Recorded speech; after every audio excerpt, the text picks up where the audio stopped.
Greetings and welcome, travelers. It's me, Dashboard Devil. I am your host today. A little behind, I'm getting a couple things set up. Just take me a minute, and I hope you can all hear me. I can't see the chat right now, but give me a moment while I get everything ready.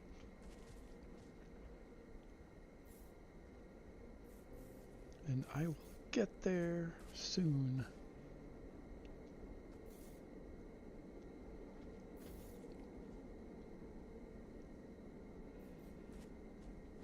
All right, almost there.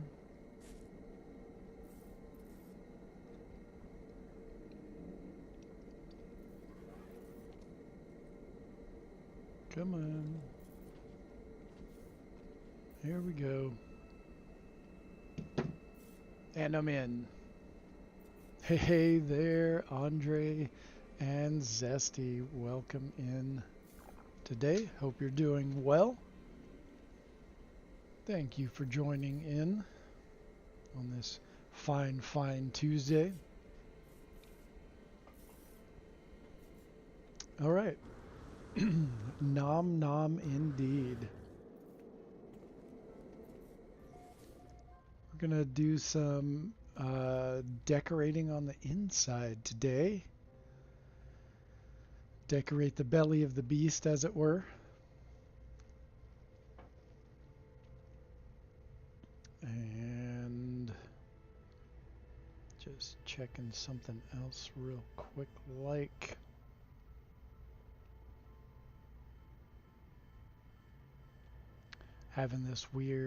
still having this weird effect of YouTube not really showing accurately how many people are in the chat, and it's kind of weird and a little bit annoying.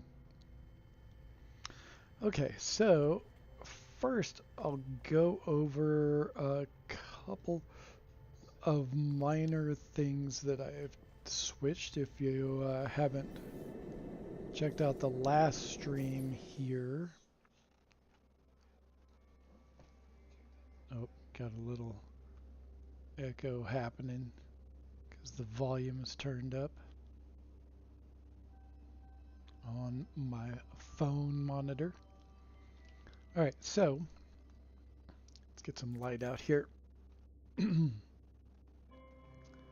So I put these little, instead of the railing that I had before, which was just like this bottom piece right there, the small wall, I put what I call pontoon rails up. I feel like they define the space better and fit with the overall design idea better too. And then I removed, before we had like a really large barnacle with a fire barrel in the center of it. But this, like the compound bulb, fits that space so well, and it flows into the pontoon parts up there nicely, in my opinion. I kept the moon signs, the double moon signs going in each direction. And so I just got rid of the barnacle and fire barrel. So I think this works pretty well. It does dip down a little bit right here into the room, but it's not too terrible that it's annoying or anything like that. It's already a strange space because we have the stairs going up to hide the race initiators under the floor. As you can see right there, little race initiator ends for the fins. We've got another compound bulb up there, and that just kind of made that space look a little nicer. More compound bulbs shrunken down with an anemone, and that anemone kind of matches up with that one right there a little bit. Although I should hide in a tiny sodium lamp to get that vibe to match.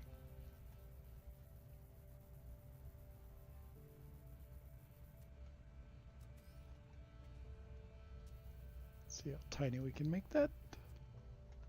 Pretty tiny.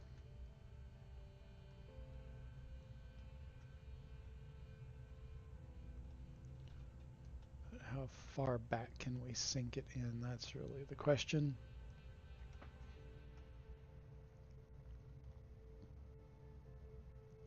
Oh, that's kind of, yeah, that might be the way to go. Oh, wait, it was sinking. Oh, there it goes. It's sinking inside there. So we'll do another one down here.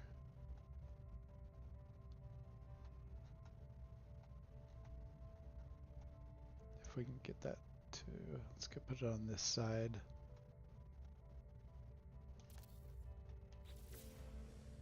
There we go. So we've got that and that. So maybe a couple of extra, or one extra lantern over here. Balance it out a little.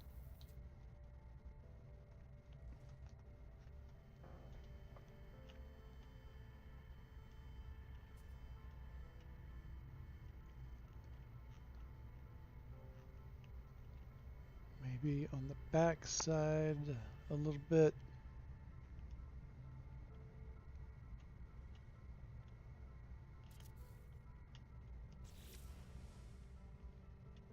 Oh yeah, there we go. That's a bit better. The glow's a little more close to that. Okay. I also changed the bar back here. I went through probably half a dozen different iterations trying to find just the right combination. And I just kept changing it. And I don't know if I'm even satisfied with this. It works okay, but I don't know.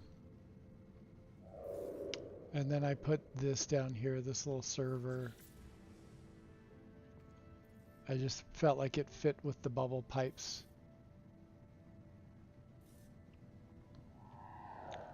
And maybe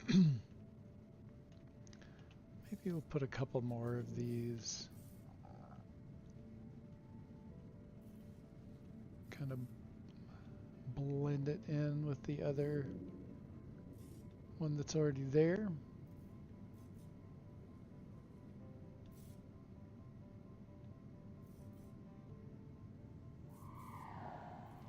Let's see, what does that look like? Oh, that looks cool. I could handle that, I think.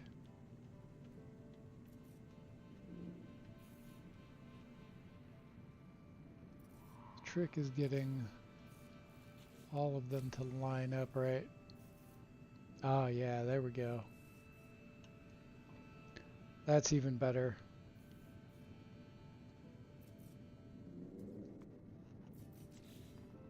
Alright. Kind of makes me want to add another one, but I don't know if that'll be too much for that space.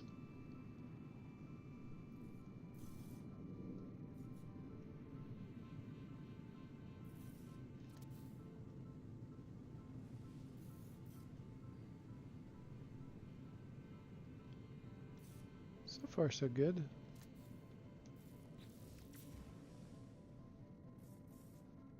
Okay, I like that. And it doesn't take up too much room back here.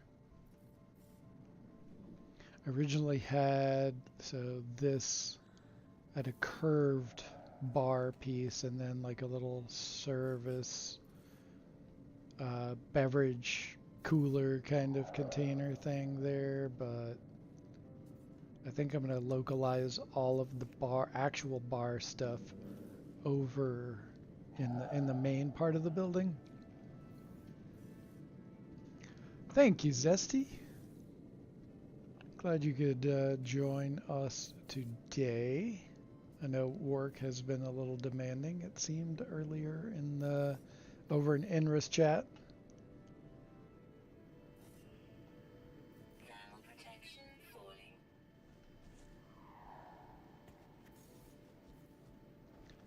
Okay. So yeah, localize all of the bar stuff in the main part of the fish. And then this will be just like a seating area.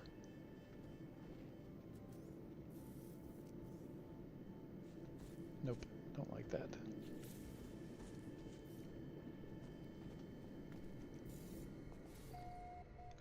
I have to think about how to decorate this area, the hallway.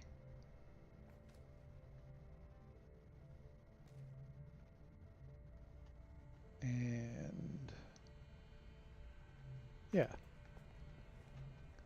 Oh, I think I should be able to add well, I'll leave it there just in case. I was going to remove these light boxes, but in case I accidentally delete some of that while I'm building, I'll need that back in its place.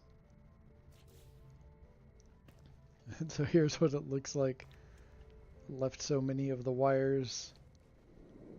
Again, just in case I delete something or need to remove it for building purposes. Sometimes you get in like a tight space and you end up having to delete like some of these panels, stuff like that. Hey, Soliar.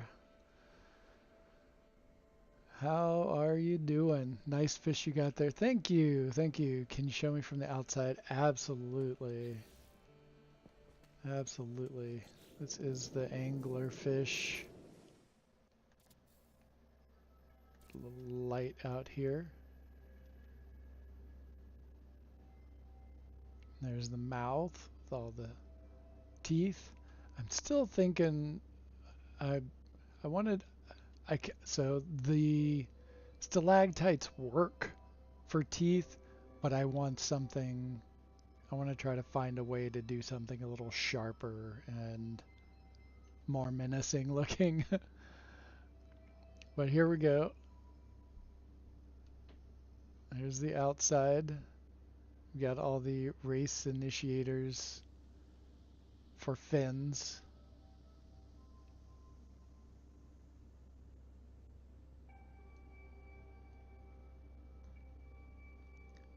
Got the tail, which is the hallway that goes back to the back fin. I've got the side fins, more seating areas, and here's a top-down view. It needs an ocean around it. Well, I feel like this is an air-breathing one. Like we've got, it's sort of, the world is its ocean. And so we've got these giant fish that it's chasing down for a snack. And then we've got these giant holes, these like giant caverns, as if it lives down inside the caverns.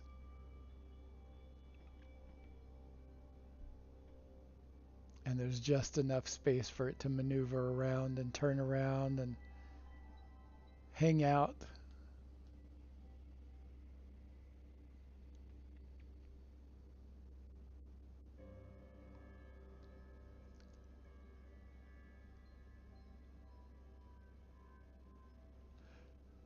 Yeah. Oh, actually, it's this Zesty.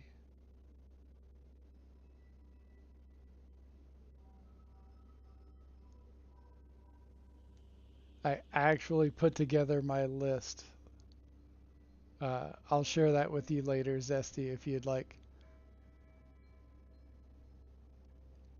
Oh yeah, and then there's this hole back here. So again, it kind of lives in this whole area. Oh, and about these fish, of course, they're all wonders. Um, but I wanted to let people know that I have been compiling a list of where to find 8 different colors of these goldfish. I've got white, there's sort of like a cream color, off-white, yellow, really dark orange. It kind of looks reddish, but it's really just a super dark orange.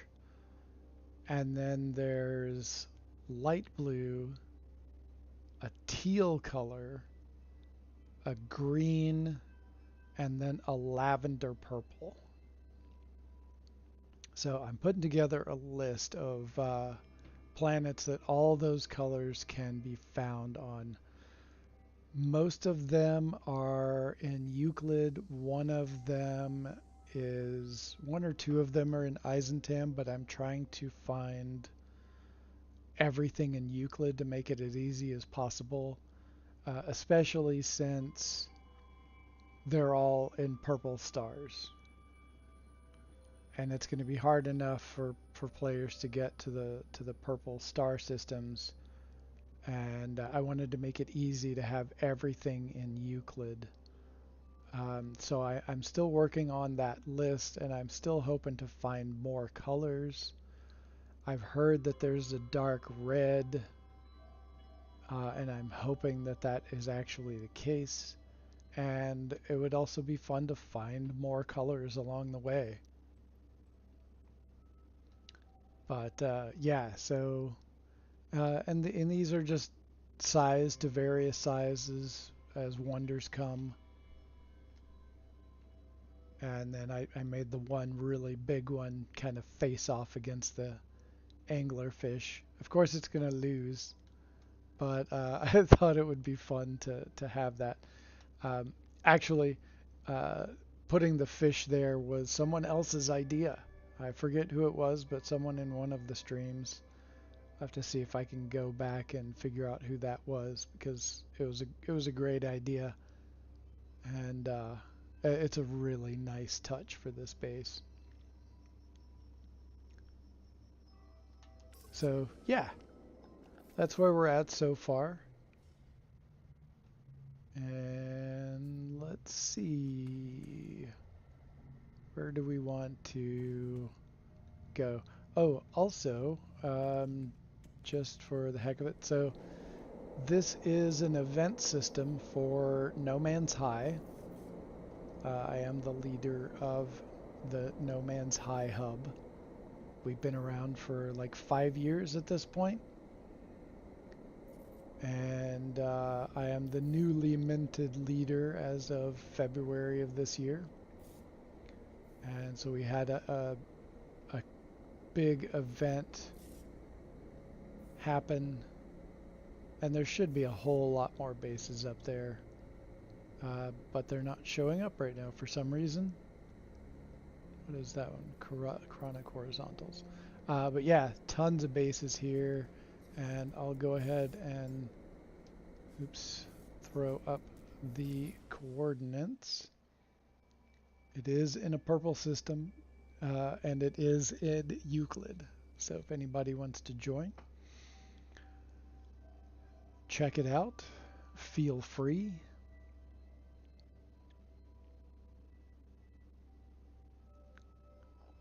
Totally worth doing all of the uh, tasks in order to make it to the purple systems. And I hope lots of people join. And I just noticed that all the way down there, I believe I put that there previously and forgot to delete it. That is so funny that I left it all the way down there.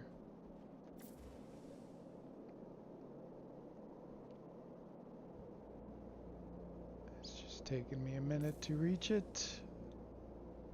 Keep having to reset. Oh, there we go. For a second there, I thought it was somebody else had glitched it there from a nearby base that I couldn't see. But there we go.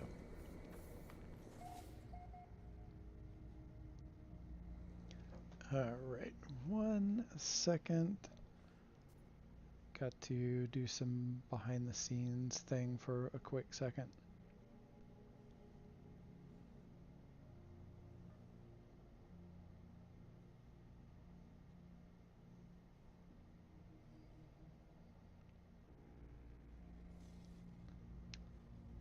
Alright, looking for...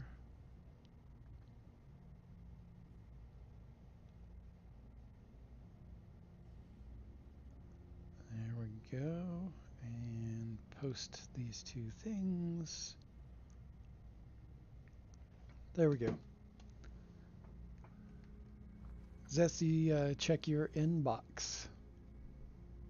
Oh, there you go. You just checked it. Perfection. Okay. Let me get me out of the way so you can see everything. And we're going to start with a bar. I love putting bars in bases.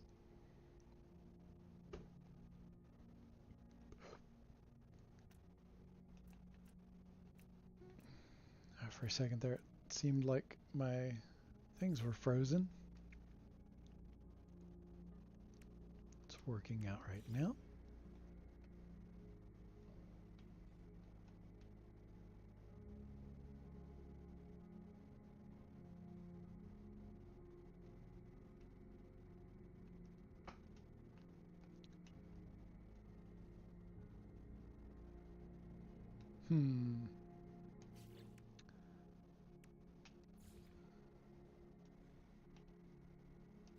There's so many different ways I could do this. I want to try something maybe a little more unique, but I can't, like, block the door.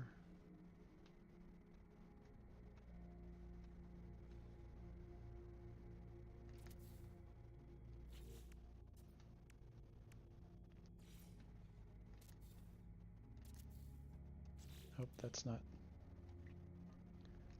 not doing it.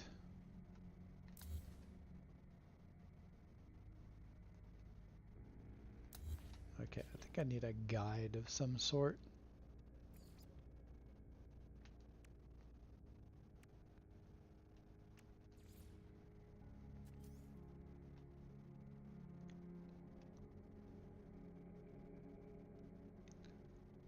Just something to kind of get my brain to understand how this space works. Hey Andre, welcome in. How are you doing today?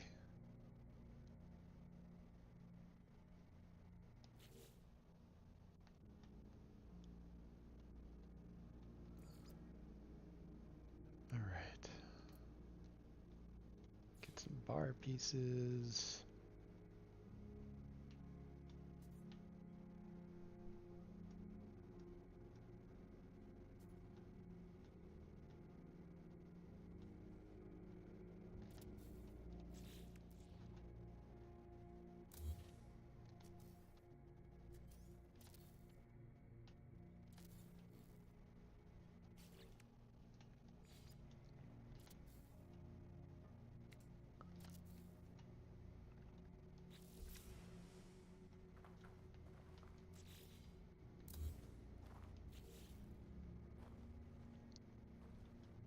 Little pass through so the bartenders can get in and out.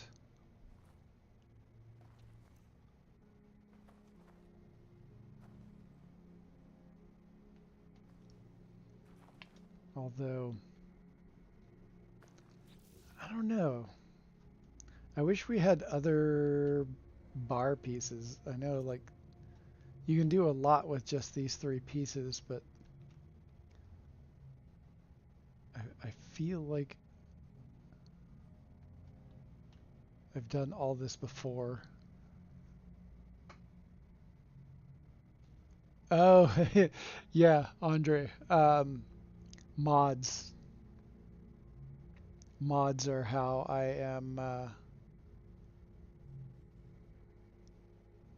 I'm deleting the bar without it cascade deleting.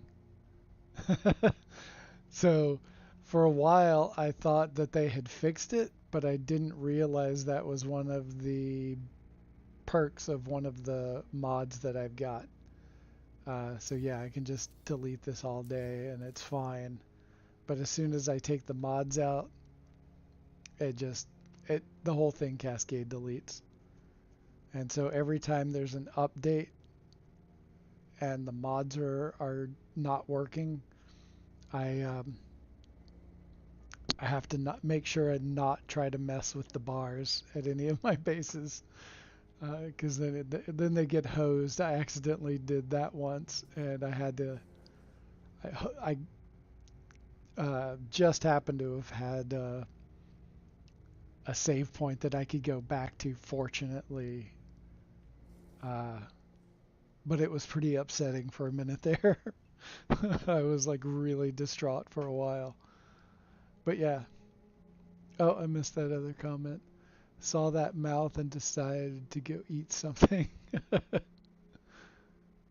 Oh, and you are welcome, Zesty. Yeah, I've been meaning to put together my commands list for quite a while, and I finally did it. So it should be a lot easier for myself and whoever is being a mod for me, and I appreciate it. I appreciate you helping me out. Okay.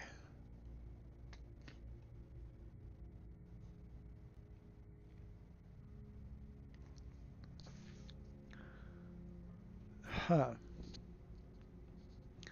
Just trying to. I might need to think about that for a minute because I want a bar, but I also want to try something different in regards to that kind of thing.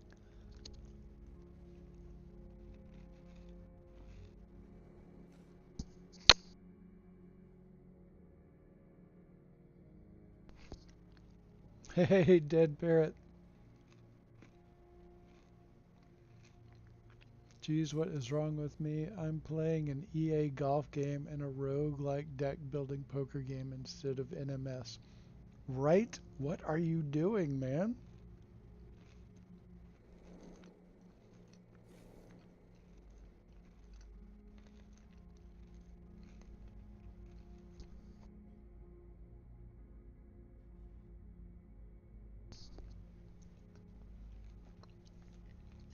Pardon me while I get a beverage.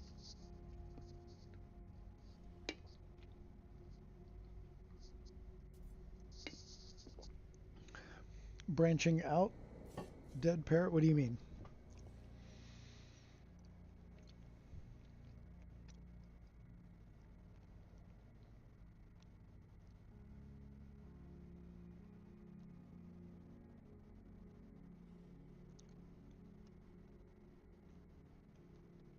So on one of the builds that I did,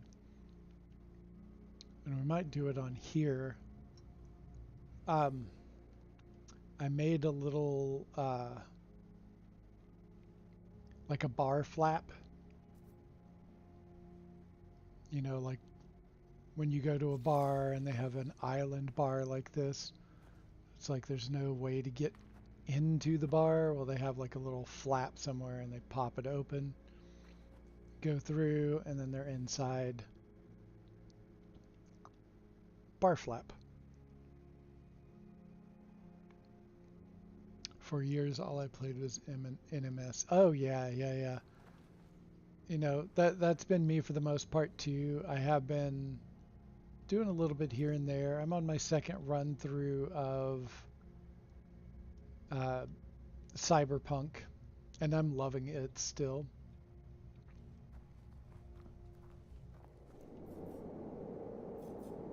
Oh, that's what that is. I saw something moving in the distance. I couldn't figure out what it was, but it's the top of that prefab rotating. Yeah. Cyberpunk, some Ratchet and Clank, some of the classics.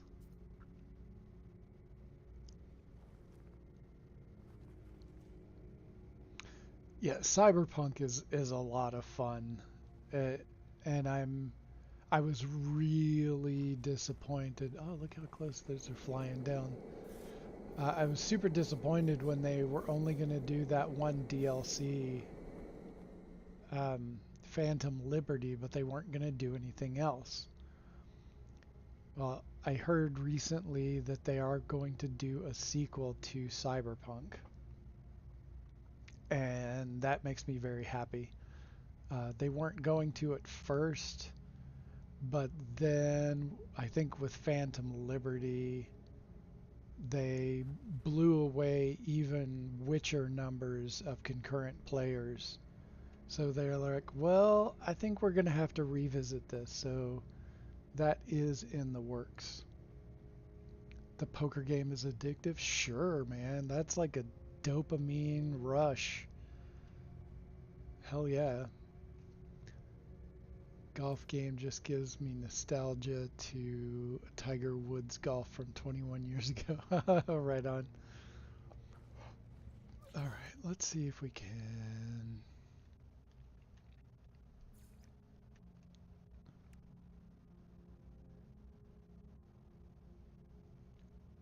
put in.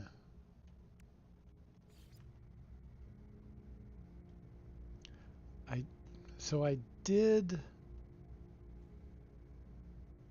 the flap on one of my bases, but I can't remember what I used. So I think we might do a field trip real quick.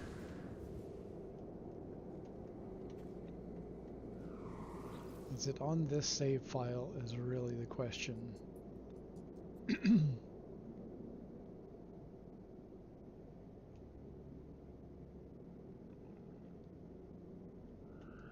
No, it is not on this save file, but we can remedy that real quick. Let me just hit create a save point. And let's go on a field trip.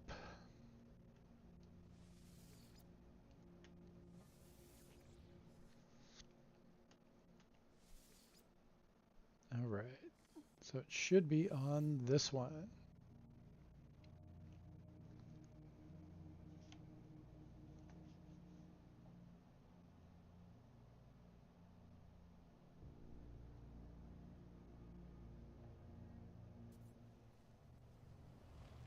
Okay. All right. Here. Okay, need to go find a terminus.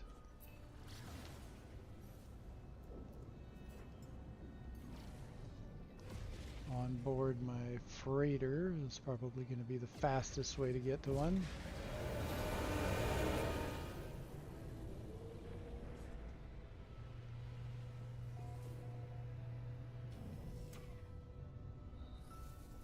In my ship, the Lizard Wizard.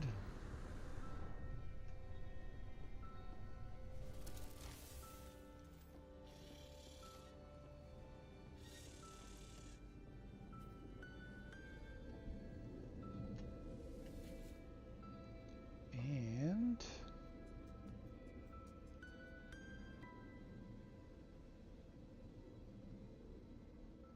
here we go. Rock Candy Archive.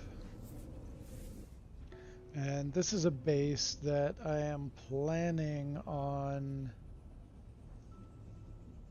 moving to another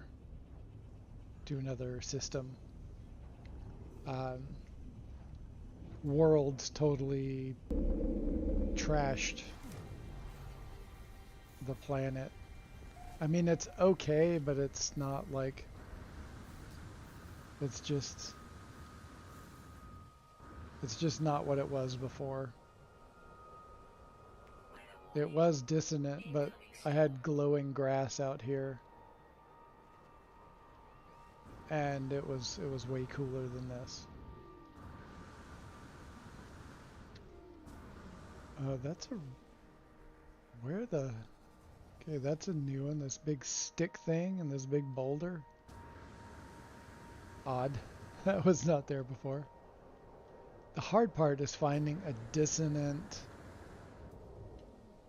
I always have these really bizarre um, sort of planets where, like, so this is dissonant, but it also needs to be bioluminescent grass, and it also needs to have a round, a spherical archive, and that archive needs to not be yellow. So I often have these convoluted criteria for where I want to build a base. Um, but it does make for really unique settings for the bases.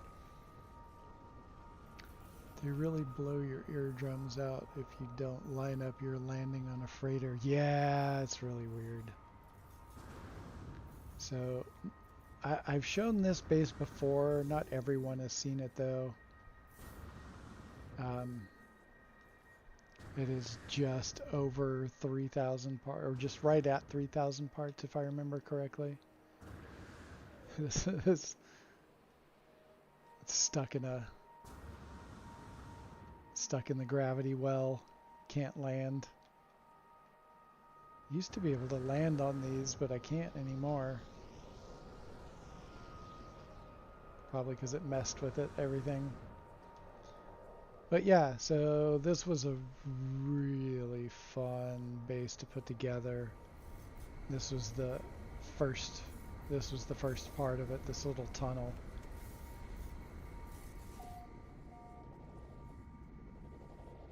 And I like how it registers enough base parts to be inside. Oh, but I do have those floor pieces up there, so that's probably actually what's doing it.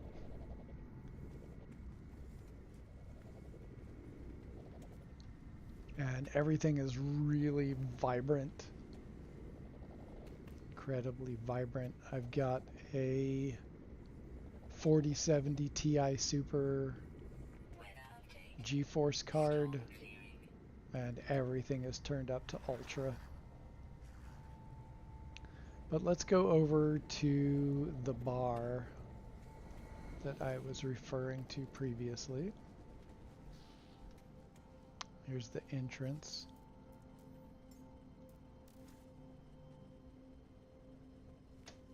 And you can see a ship up there. I created that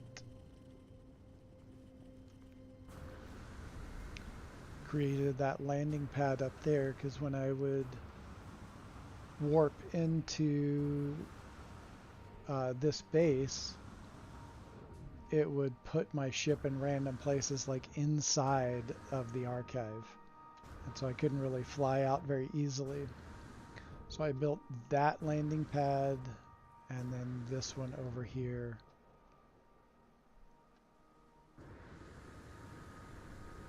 And yeah, so I could land as soon as I like use the terminus to get here. All right, back on to check out the bar. And here we go. Oh, that's the part that I used. It's that, upside down.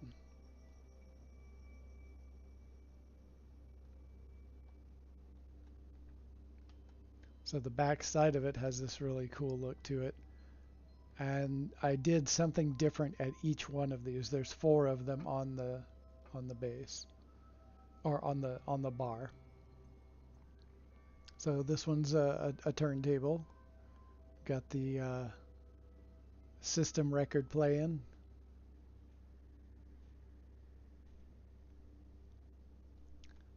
we've got this little food pot, little hot pot. There's a barnacle, and then inside there is a tiny fire barrel. And so you've got the flames coming up through the pot. Got a little stand for drinks that you can just grab off the counter. And we've got this wild drink machine.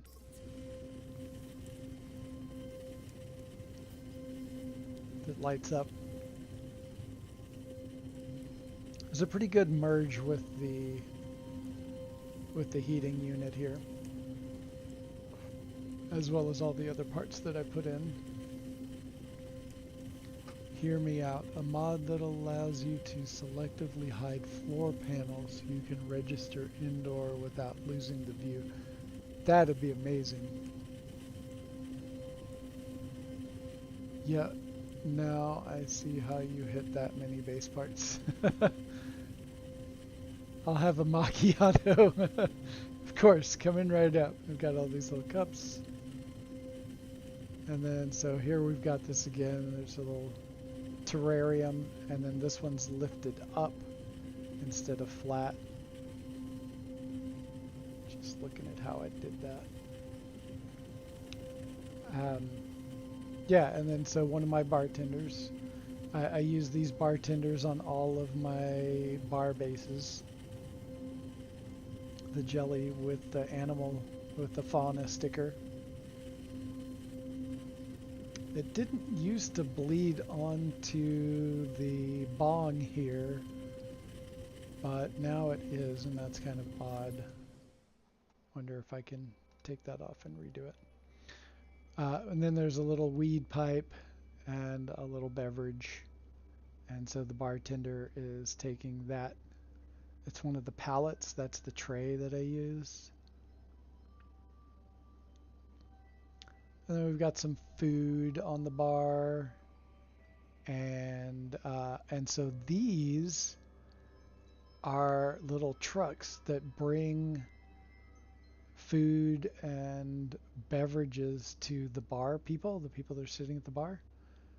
And then, you know, like this bartender is taking that tray to like one of the tables for people to sit at.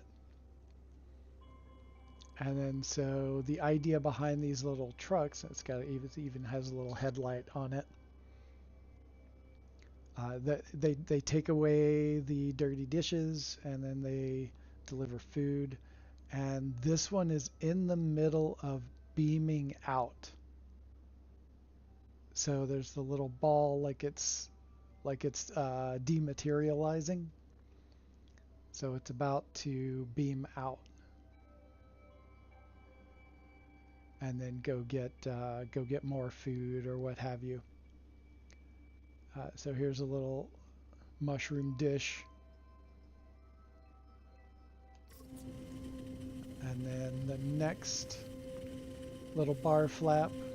Oh, and I detailed the bar flap with the bite beat cable.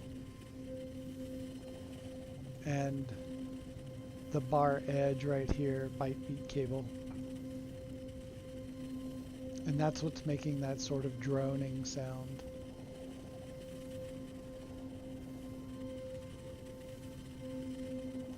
So yeah, so this one, I've got the system sort of decal with all the planets going around and a little starship over there underneath the globe, and the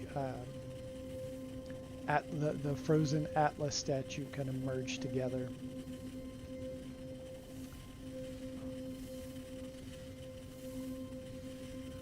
See you later, Soliar. Oh, thank you very much. I appreciate that.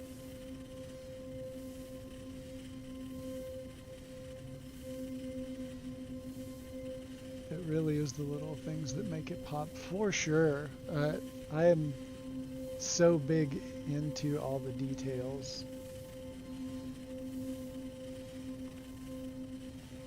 So yeah, we've got more little trucks, and that you can see they have a little steam coming off of them, and then they have their little flashing headlights, and that is achieved by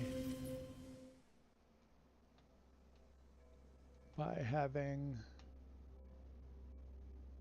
you can see it's shrunken down the little robot head.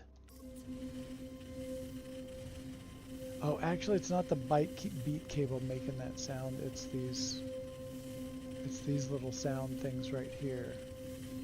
I'm not even sure why they're powered. They shouldn't be powered. Unless I made power free. I bet that's what I did. I made power free, so that's why they're droning. I'm going to need to adjust that because that's a little too much. But yeah, the construct skull, the little robot head is kind of buried right there. But yeah, I'm not too keen on that droning. I think it's a little too much. So I might need to waste some parts throwing down some solar panels and turn off the power so those will stop. So yeah, and then this cart has a little pipe on it. And then this bar flap once again has the decal, but it has a bunch of the expanding cube gadgets, and they kind of all meld together. And they're just, all I did for that was go up underneath. It's just not super easy to do. Have to kind of get a running start and wedge myself up underneath it. But you can see I basically just put them up from down below and rotated them as I put them in. Some of them fit better than others, and then one of them is a little off and sitting up higher than the rest. So they don't always sync up very well, but it still looks really cool.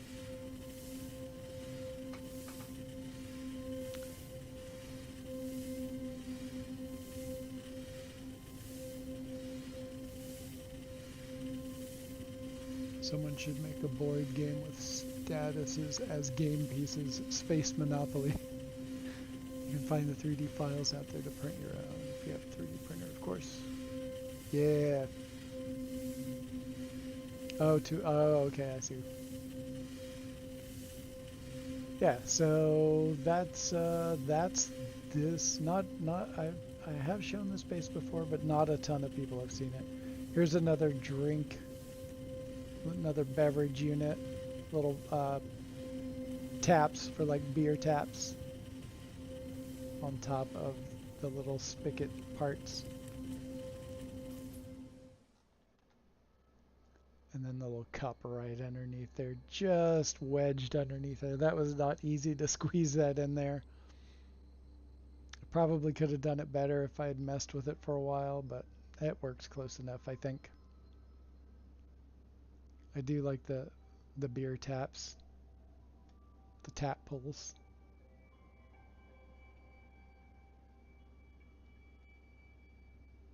And that one's backed up so you can take your plate of food off, and then it will dematerialize back to the kitchen. That's one of the things that I wanted to do with this base, and maybe I'll do it after I move it. But I thought about taking all of this out. There's a whole bunch of parts all around the top of these storage units, all of this. And I thought about building the actual kitchen where the little cars dematerialize and rematerialize too. So there's like all of this stuff. I could delete a lot of this and then use the parts left over to then build the kitchen. And I could put in a different floor, although I really dig this. It's perfectly smooth, and it has that like you're about to fall through feeling almost. But I thought this would be a great place to put the kitchen, and you know, the little vehicles just beam back and forth to deliver food and bring back dirty dishes. So yeah, that's that base. There's a whole lot more here, but I think I want to get back to where we were. So I'm just going to hit the save point. And we'll eventually come back here and check it out, especially like once I move everything, then we can go over and then like I can do a stream about building the kitchen. I think that'll be a lot of fun. Use proximity sensors as replicator beams, creating the food on the trucks. Oh, that could be interesting. That could be interesting.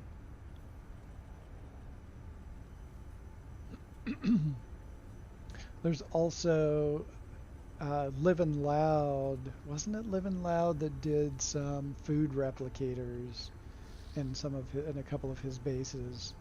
And I think I want to swipe that idea a little bit and do my sort of take on that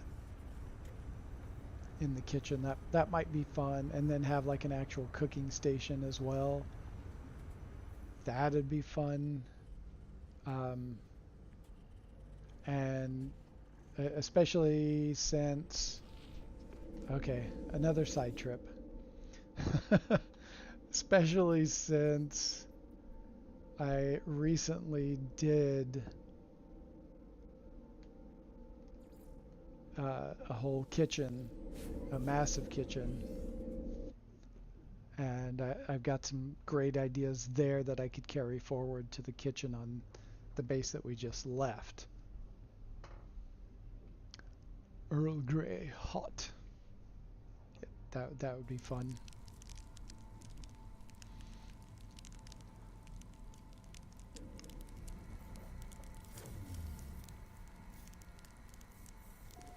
All right, so many of you probably remember the Reliquary Citadel.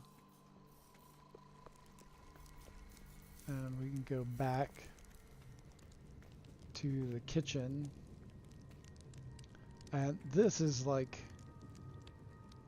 my best kitchen ever. I've done small kitchenettes and bases before, like just small roomed kitchens. But this is like friggin' huge. This is for mass entertainment. Got the big cauldron. Got some bug heads on the Barbie. Got a pie. And then we've got what are those called again? No. The calf. Something or other. Why are you not? They're inside the trough. The trough is blocking them. But yeah, the calf part thing. It's gonna bug me.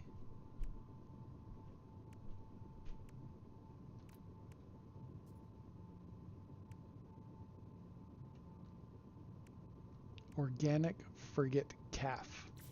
That's it.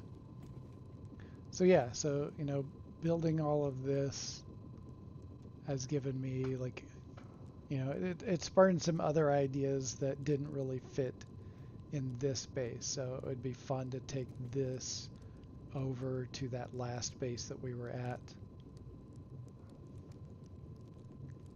Neo-medieval sky. For sure. I mean, it definitely has castle vibes.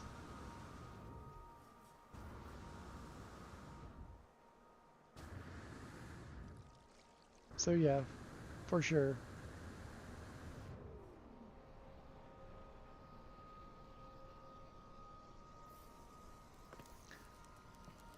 And of course, the mead hall. I really, I got a lot of experimentation in with making different kinds of food looking items, stacking stuff together, and you can see like little flames coming off.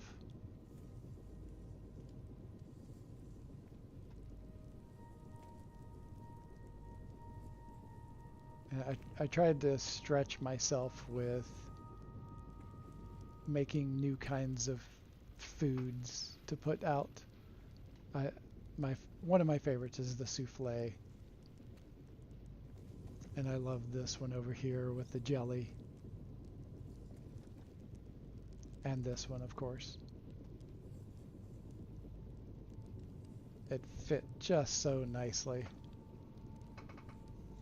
Huzzah! Oh, and my goblets. Super simple, just 2 parts, but it looks pretty neat. Okay.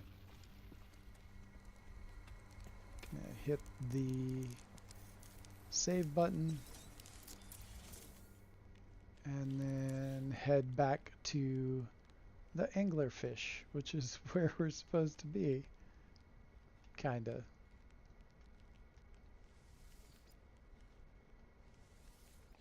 Alright, I'm gonna take this moment to grab a beverage and a bite to eat.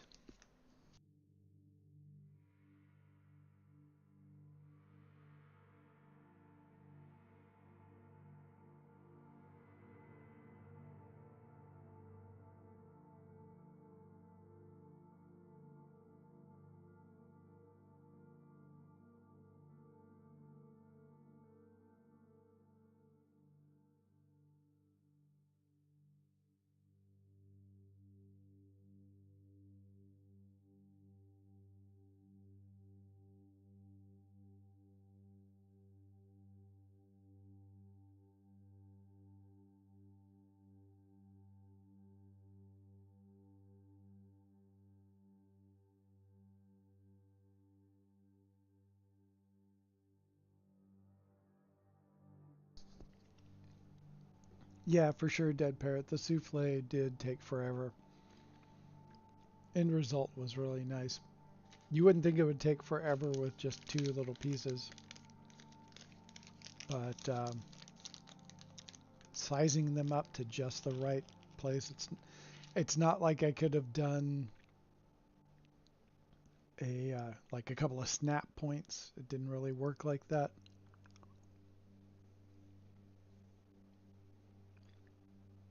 Although now I kind of want to try to see if I could make it work like that. But I think the native sizes of both of those parts are too different. So just doing snap points, I don't think that would work very well. Okay. That was our field trip.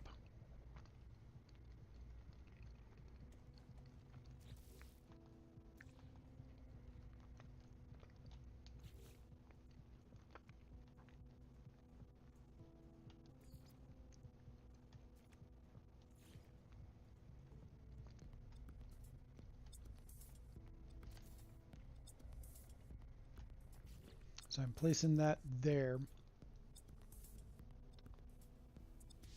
Oh no, that's not where I need to put it.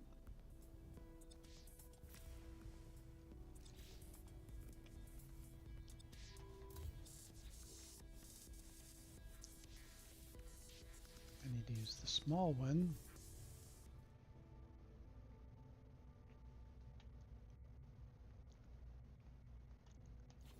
Oh man, that wire's in the way.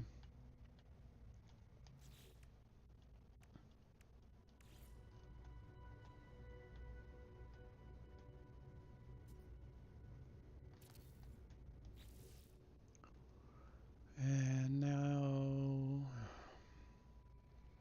we get this part, industrial pallet.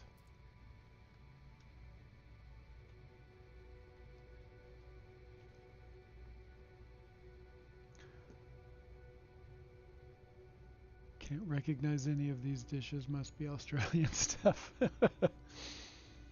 Looks more like what Indiana Jones had to eat in Temple of Doom.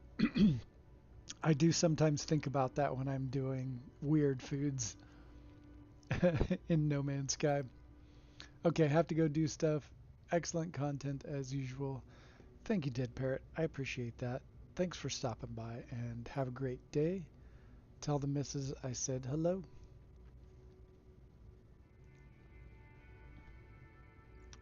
Okay.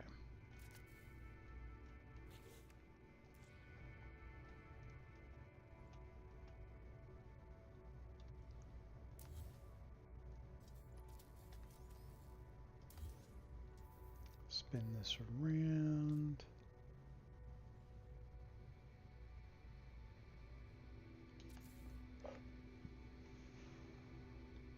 Oh, you know what? I shrunk that down so it would actually just barely fit across the table. So that means the width of it is narrower.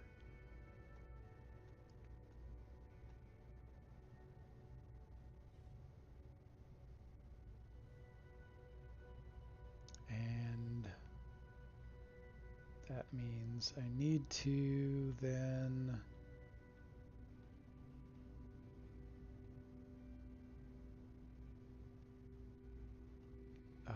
just come on, just move like how I need you to move. There we go. But I think that's a little, yeah, it needs to come this way a little bit.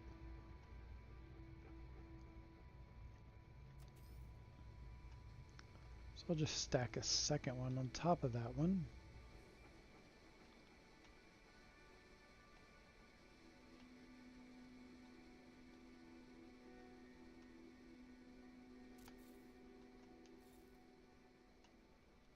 I think that's right.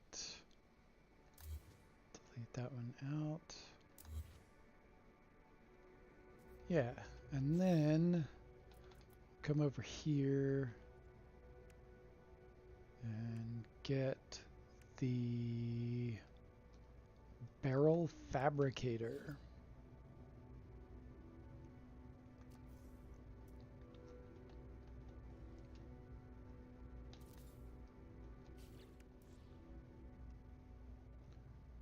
And then micronize that really small.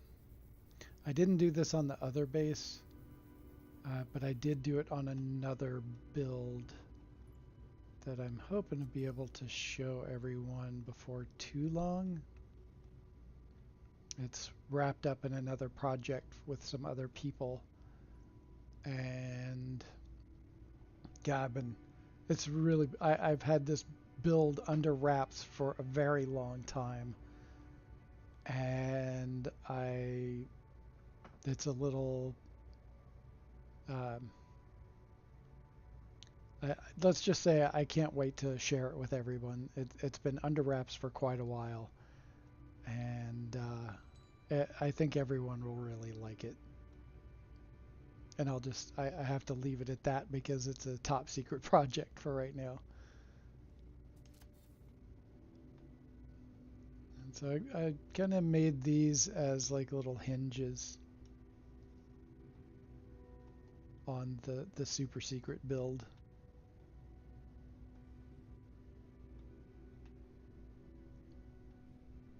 And so it's one of those little details that I don't think a lot of people really think about.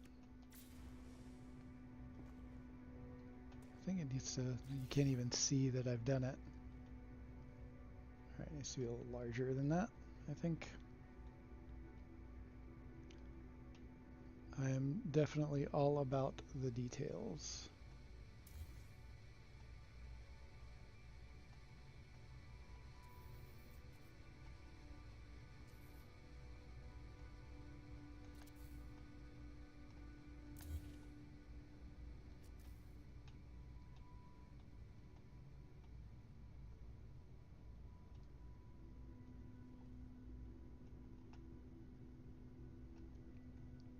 Oh, why is that not sinking in? made it larger. Now it's not. What?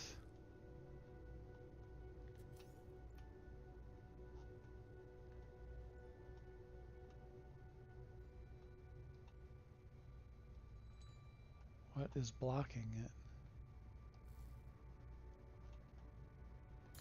Alright, I didn't want to have to do this, but left me no choice.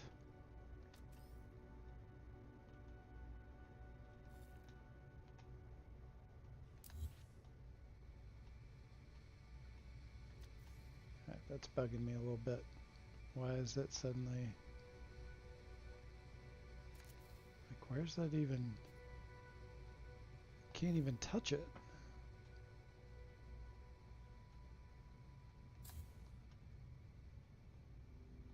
It was fine when it was small. It's not any of the wires. Alright, this is super weird.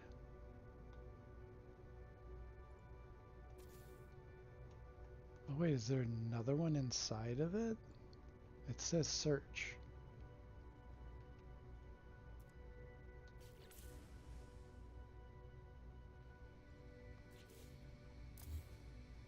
Oh, it was just reading.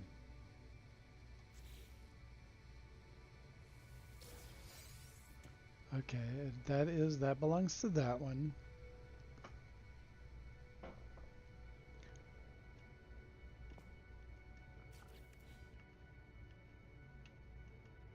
Let's try this one more time.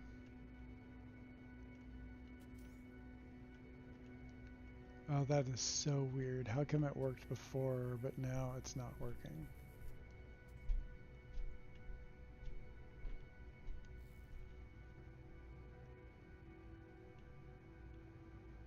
Okay.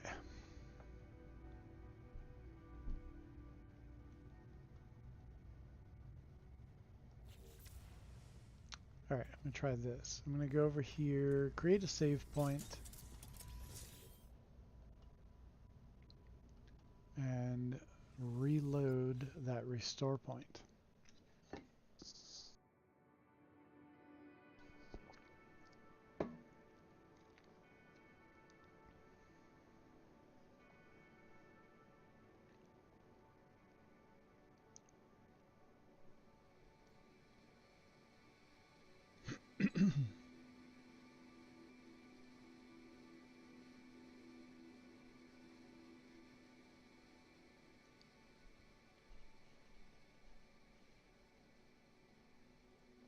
Okay.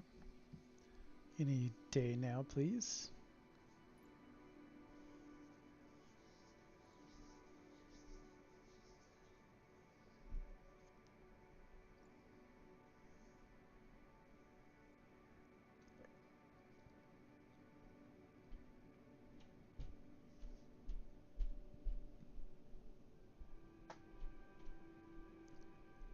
Okay, it's taken a while. It's taken a while.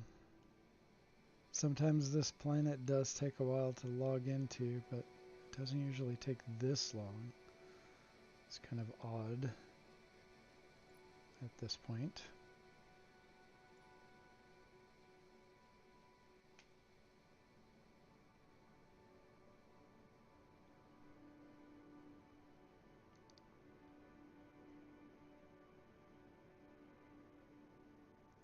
Okay. What's happening? There we go. Finally.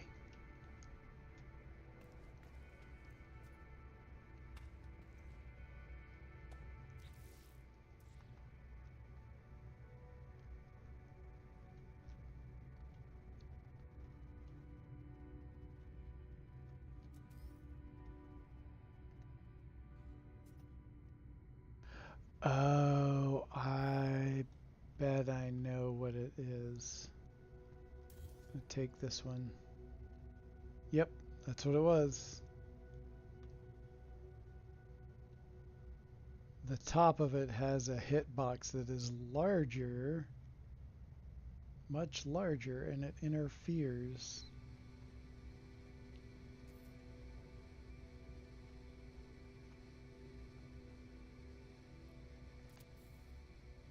That's pretty funny.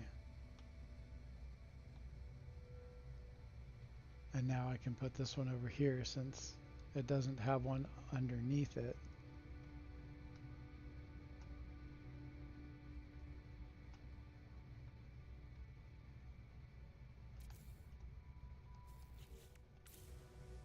So there. Now you've got, if you're looking really closely, you can see there's little hinges.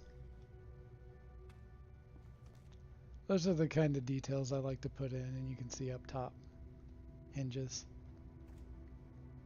There, we got it to work. And if you go in, that's kind of a bummer that it has that search thing. But if you go in, some people like to go in with the, whenever they do base tours, they turn off the heads-up display.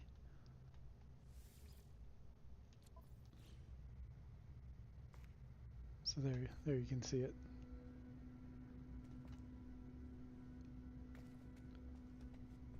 Nice. All right, now to decorate it. What should we decorate it with?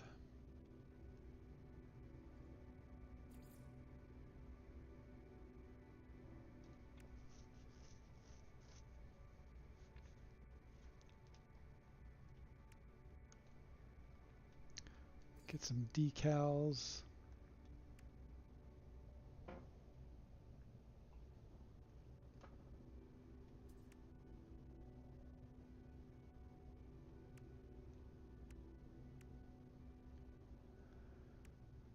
We do the skull. Too bad there's not a fish decal. Why is there no fish decal?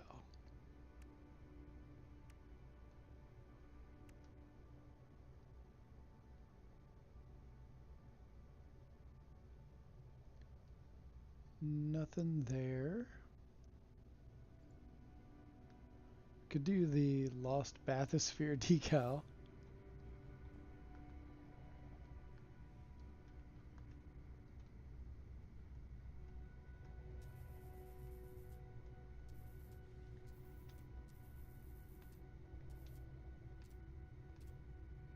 Shrink it down a little bit more.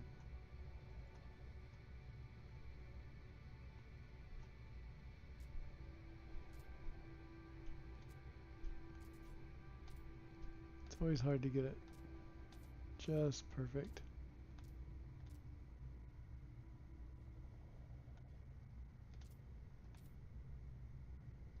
I think that's about as close as we're going to get it for now. And I can always come back and change that later. Okay.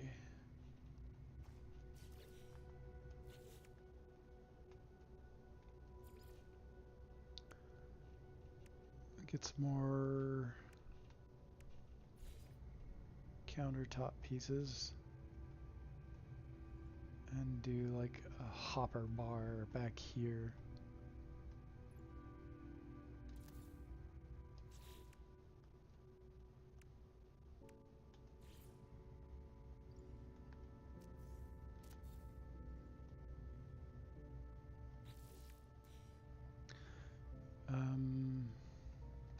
Let's do this.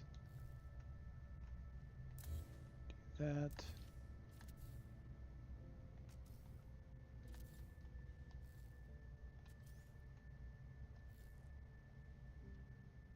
Okay, that's pretty close to the center.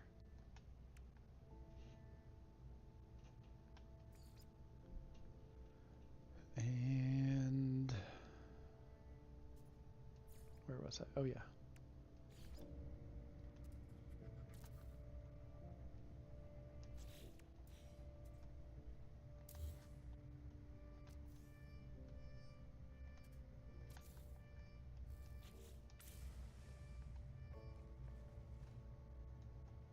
I don't know, that might be, that seems kind of odd.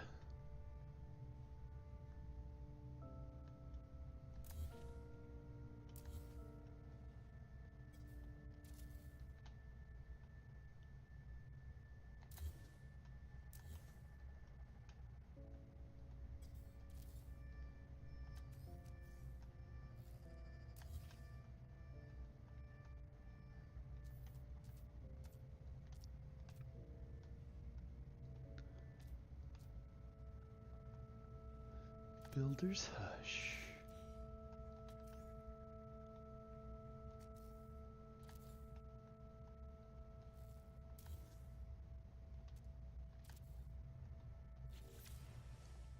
I don't think I'm liking that either.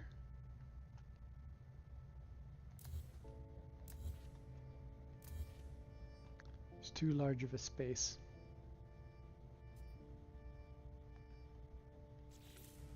I might need to rethink this.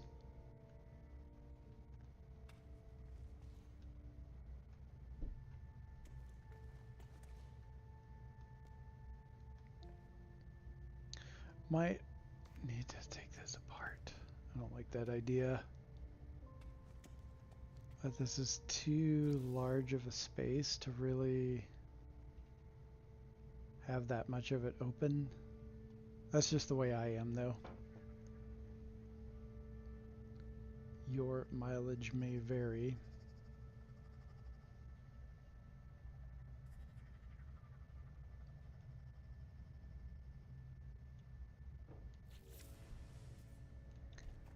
Okay. Let's go switch gears a little bit.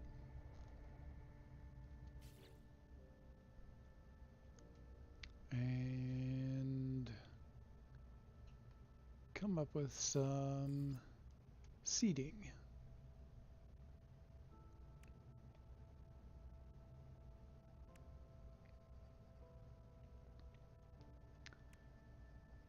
On one side we can do like the sofa vibe. Okay, I'm gonna have to delete these wires because they're just in the way a little too much.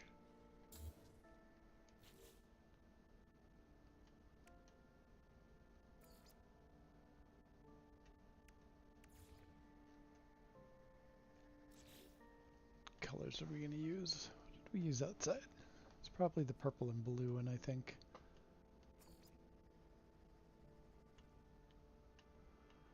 What about lilac? Ah, yeah, I like that better, I think.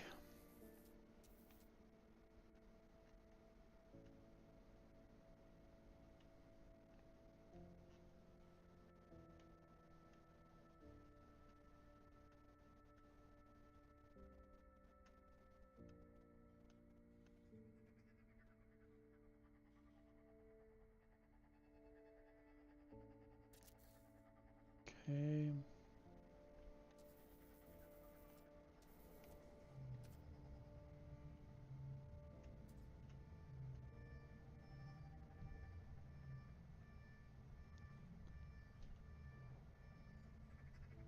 It's like a little nook for several people to hang out.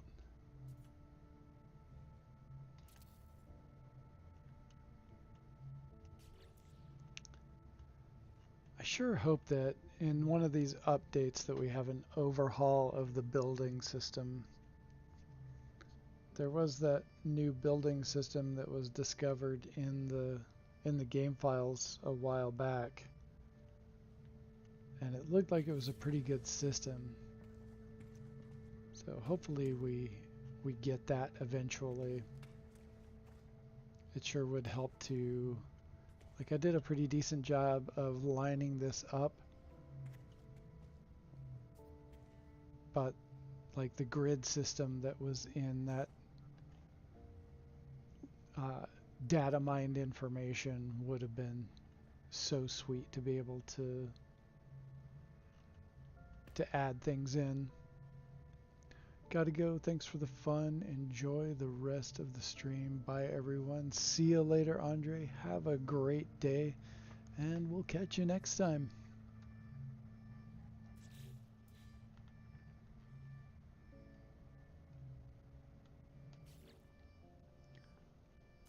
Alright, what can we use as a unique sort of table? On something kind of unusual.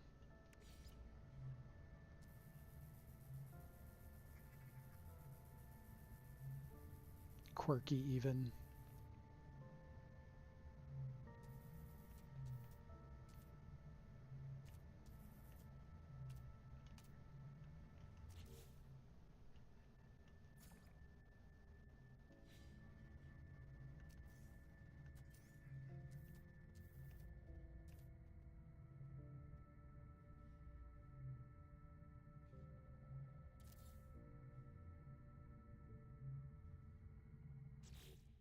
it's almost there.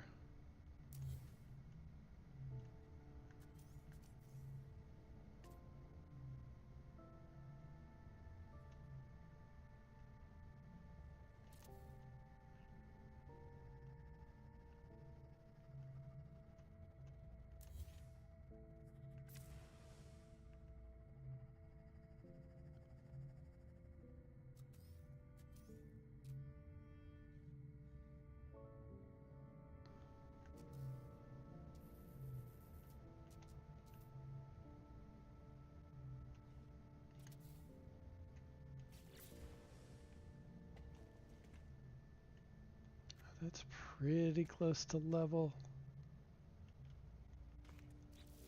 But I think I can get it a little bit better than that.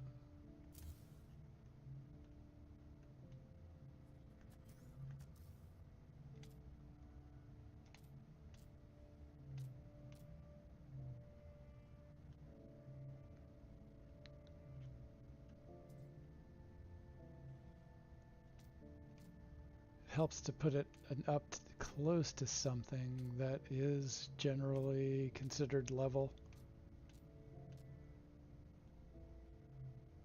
And then you can do that and get it really as close to level as possible.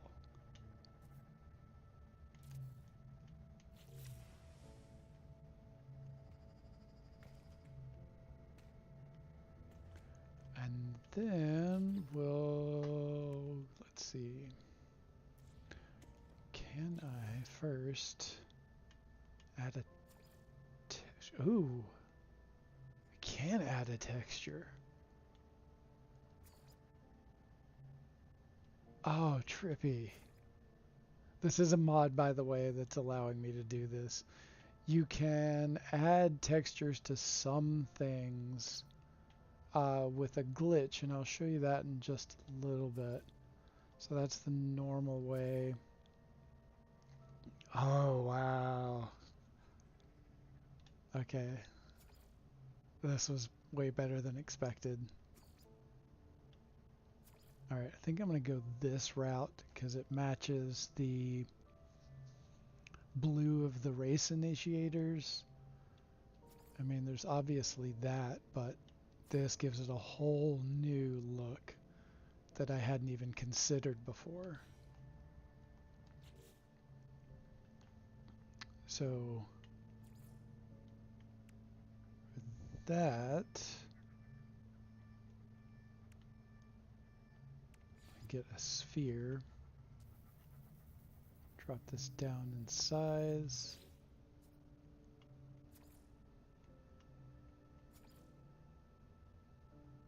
Okay, that's not quite. I was hoping that it would match the table a little better using the same colors, but it is not.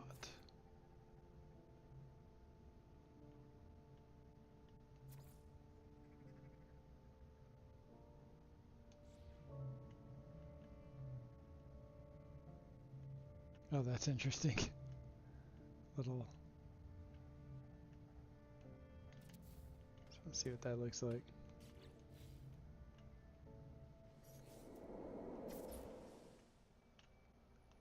The ball is floating above the floor, not sinking in like the accelerator ramp.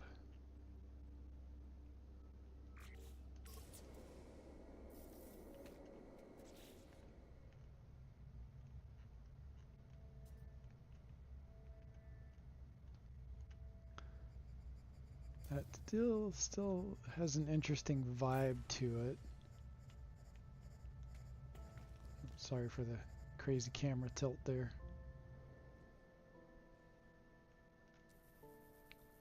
Make this, there we go.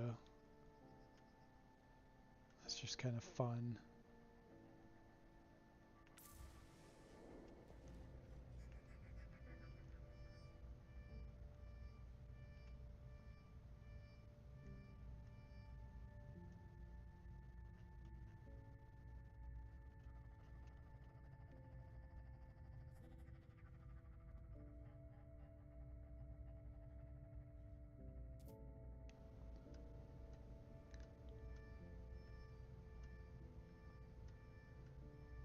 Squeeze it in there. See how far we can squeeze it in there.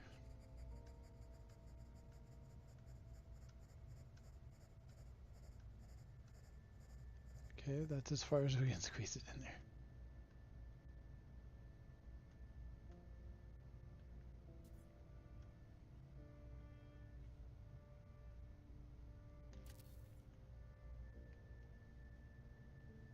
Oh, that's kind of cool.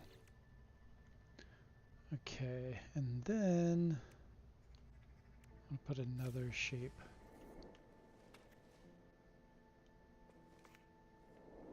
Behind it, maybe.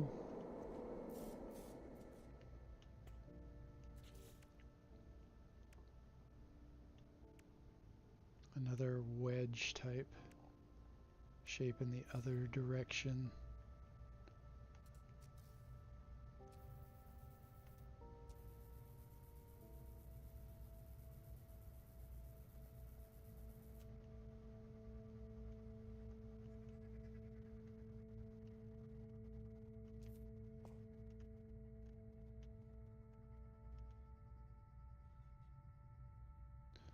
Okay, that's blocking it too much. Let's try this one.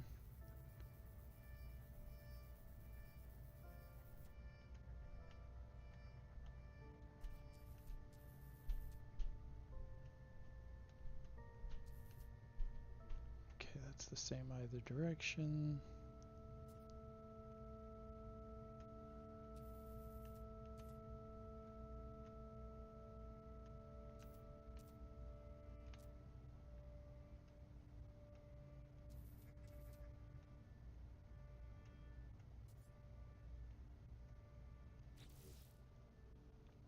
And then what color do we want to make that?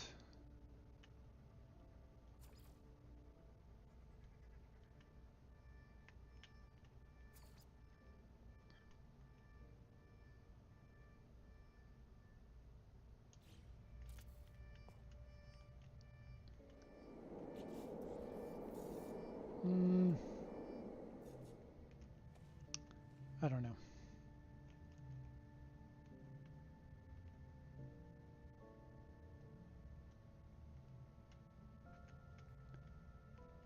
Sometimes it's difficult to make some of these decisions.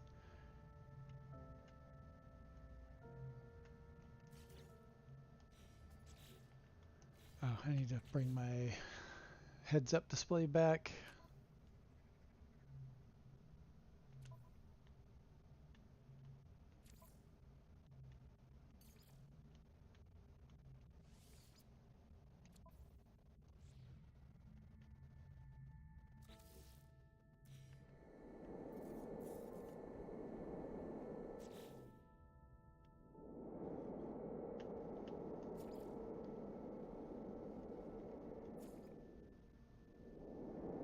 Red, gray, purple, purple. I don't know. Might experiment more with those colors, but I'm not liking that ramp piece down there. And more than anything, what I'm trying to accomplish with this is just making something different and that kind of draws the eyes in, that makes people go, what the hell? How was that made? Like, it's easy to throw some of this stuff together and just go, oh yeah, here's parts, and there's nothing wrong with that. I just like to throw in some extra. Oh, and I was going to show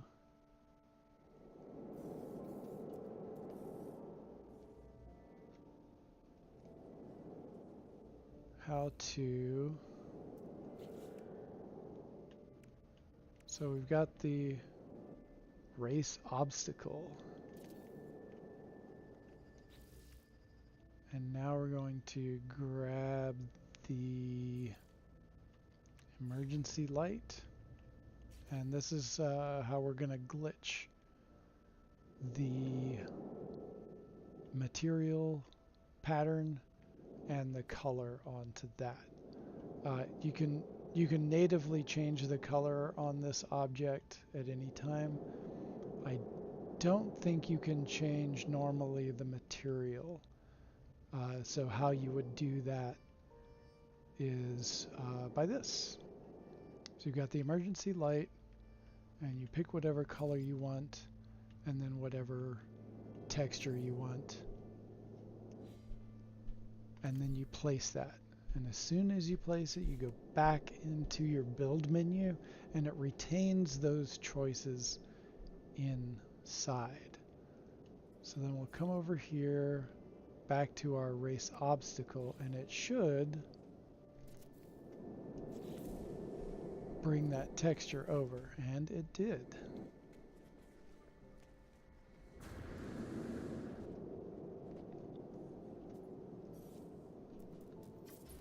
So that's a really easy way to change textures on some items that you can't normally do that with. And that's a pretty wild texture. And so it does it all the way around. And then there's the original. And yeah, so it's super easy. And you can do that with a lot of parts. You can do it with these. You can do it with the concrete parts, legacy parts. You can do it with the stone parts. These are color glitched. Now with the newer parts like the stone and the, what are they calling it? Timber. Could not remember that word. So the timber and the stone, it will not change the texture, but it will change the color. But the older legacy parts, you can generally change the texture on. Not all, but there's quite a few that you can.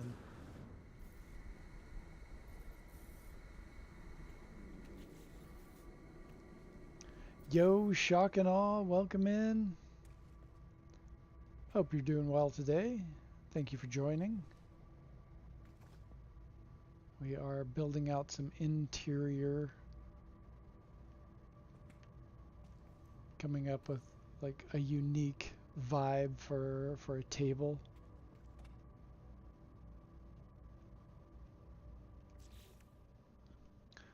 And then I can do,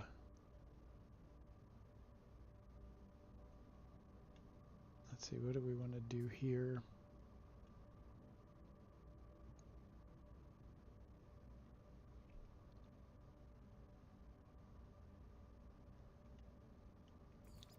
Oh, okay. We're gonna do the planter illuminated pot. Shrink that down.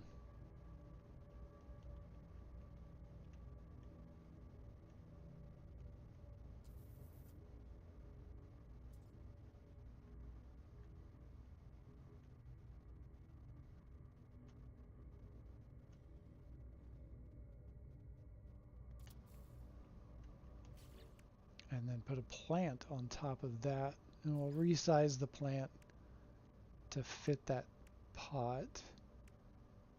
And the ooh, should we try? Let's see what the nope. See what the tassel lily looks like.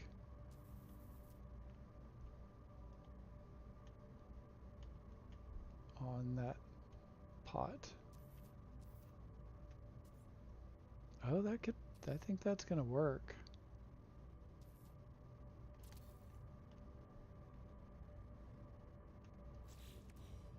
Okay, I need to recenter it a little bit.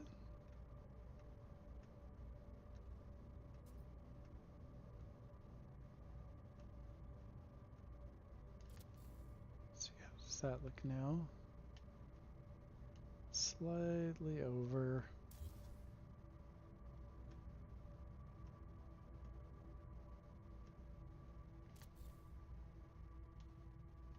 It's really difficult to get these sometimes. Let's see if doing it overhead will give us a better vantage point.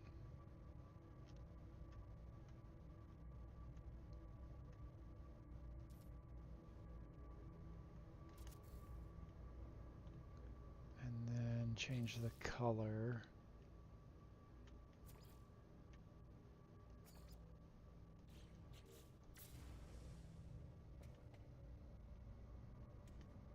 There we go.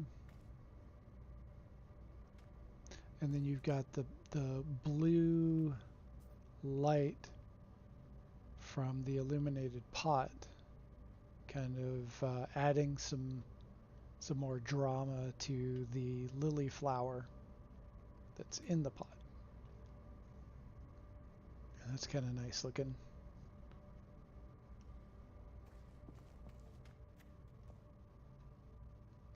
Yeah, I dig it.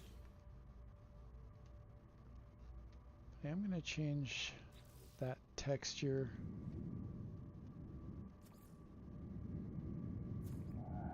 Oh.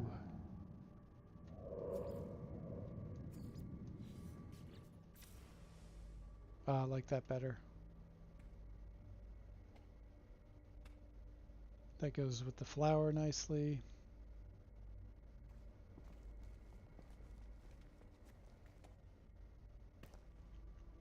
Cool.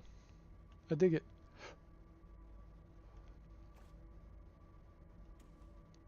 And then we can think of something different in this little area right here.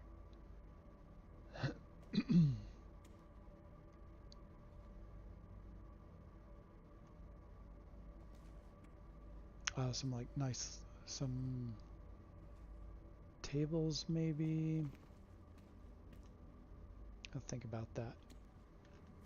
Alright, so we got that table going with those couches. We did a little bit up here. Got that bar going, but I think I still do want to move it back. It's there's just too much empty space in the back there, and I don't really particularly care for that.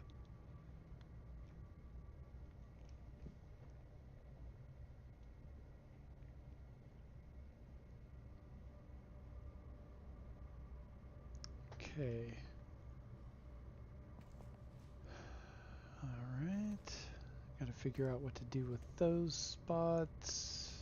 And this spot and that spot.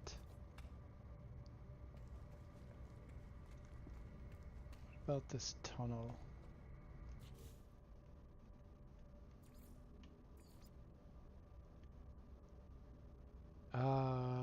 Let's I think I know something we could do.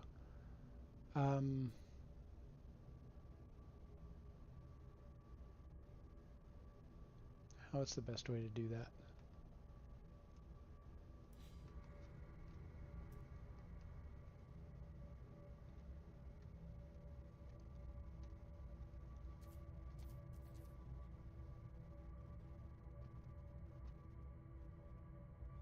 Alright, put this here.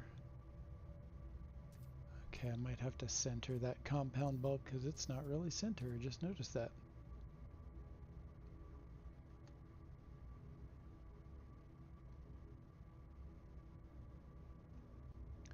One, two, three.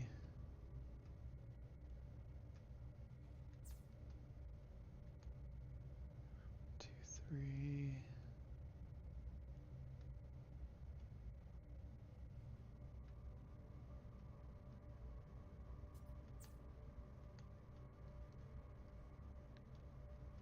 Three. I guess the middle of that is three.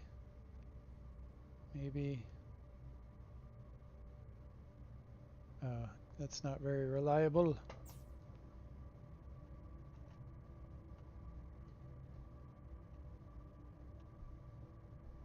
I think it's close enough. It's going to offset all the rest of them. Oh, and that's... probably should have done light boxes or something. But in for a penny, in for a pound.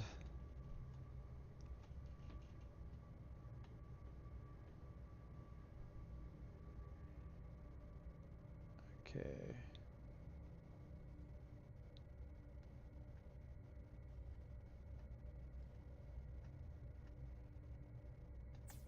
There we go.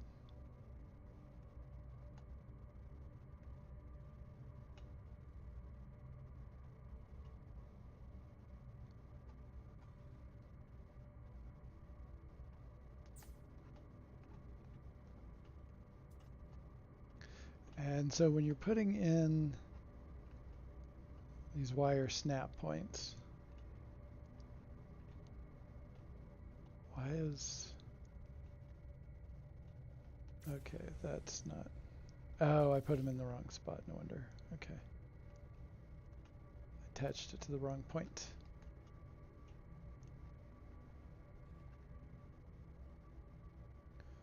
Two, three. Should be closer to right here.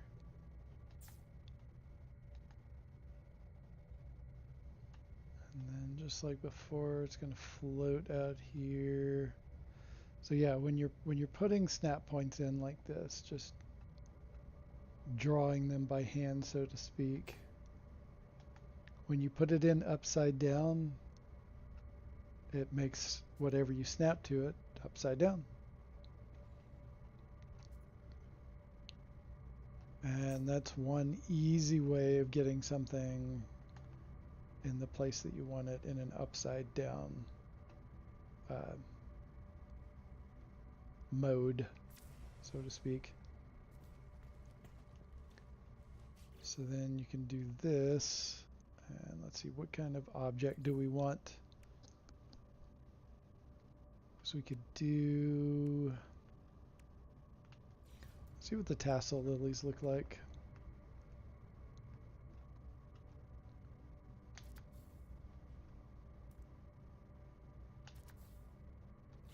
Nope. Got to be careful when there's layers of different things that you don't stick it on the wrong one like I just did. All right, let's see about picking that off. If we can reach it. All right, we're going to have to go interior. Where's my dude? There's my dude.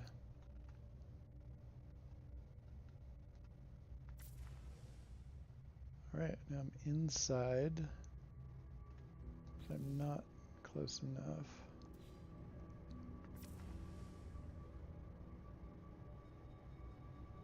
Am I inside there?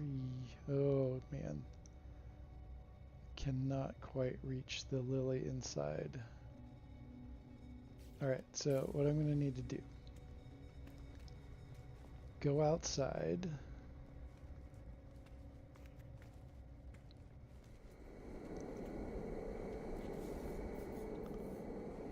And we're going to remove that piece. Remove that, copy.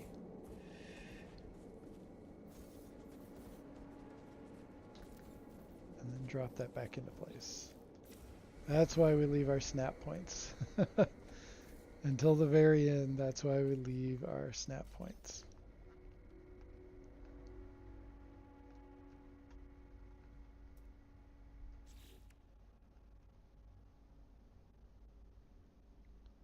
Okay, just for giggles, I want to see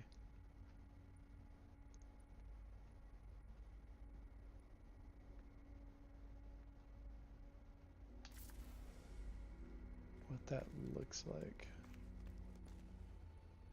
And that does not look good. That's weird that it snaps that far away from the snap point.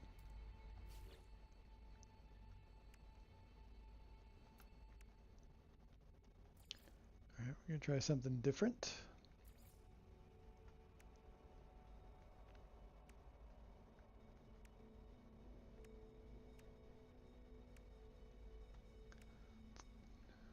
I'll go back to the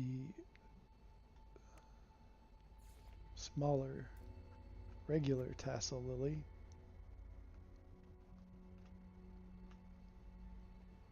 Again, just making sure that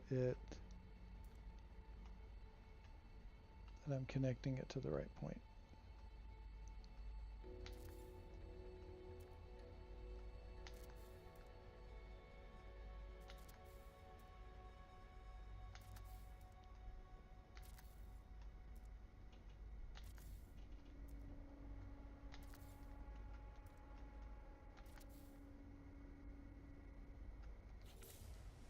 And there, and then now you have a row of whatever you want to put in, and it's upside down, and all it took was just free placing wires and then snapping the parts onto those little wire points.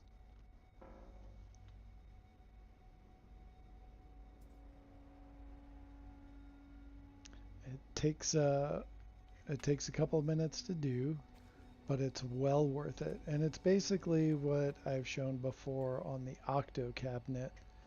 When you place wires around the different sides of the Octo cabinet, and then you can use that to glitch all kinds of objects to those points. I kind of like this, but I also want to experiment a little bit more. So I'm going to delete a couple of these.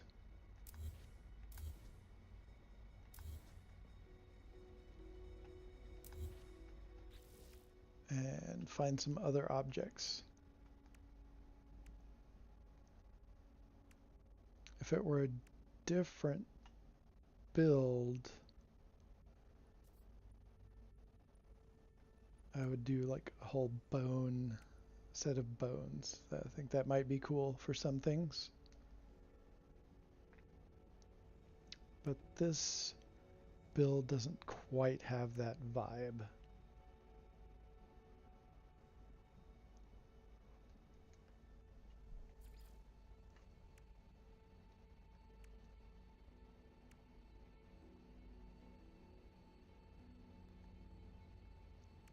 Alright. The compound bulbs are going to be too big for this narrow hallway. Vigilant Tarot is probably also too big yet. That's just egregiously too big.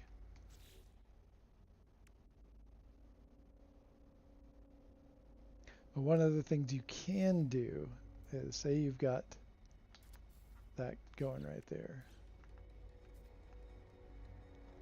You could do then go to copy it.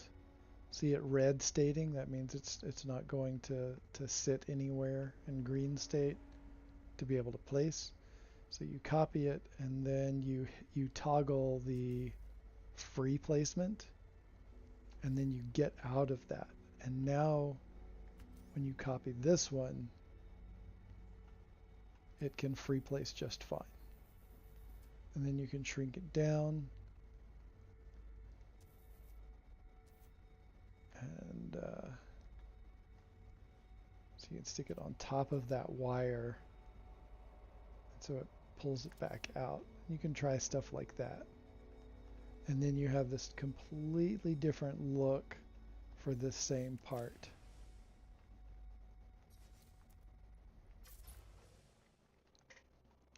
And you just have that part sticking out. But we want to see what it looks like on the other side, and that it's not intruding too much on that design. And you can see it just a little bit right there, and honestly that looks kind of cool. It gives some added dimension to this part right here. So I'm going to follow that lead for now. And instead of even using those snap points,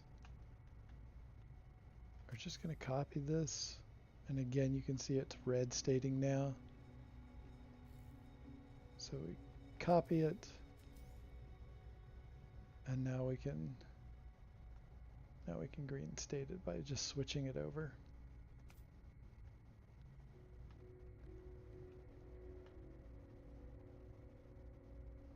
And you can squeeze these as close as you can. And that little S curve, you can even get them to line up with each other.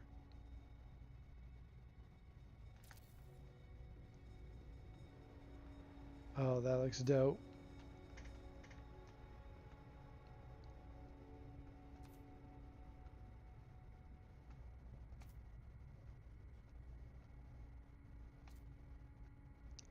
And then you can see where it lines up on that wire and try to keep that continuity going. It can be a little tedious to get it to fit in where you want it to, but it is so worth the overall effect when you get it to work right.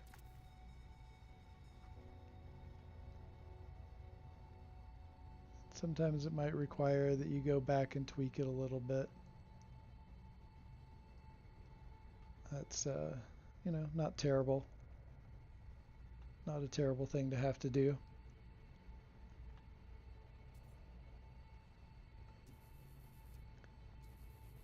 And if you're, hanging out and you like what you see, if you could drop a like and a subscribe if you're not already subscribed, I certainly appreciate that. It does help the algorithm.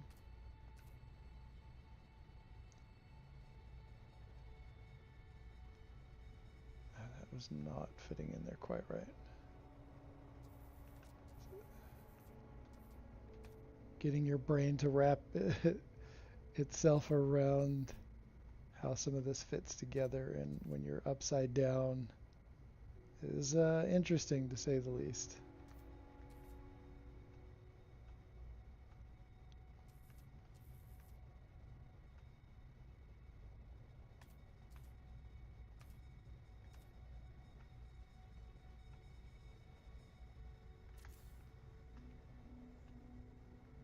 There we go. That one's sunk in a little bit differently than the other ones, but I think it's all right. All right, so now we're going to delete the rest of these tassel lilies and continue on with our pattern.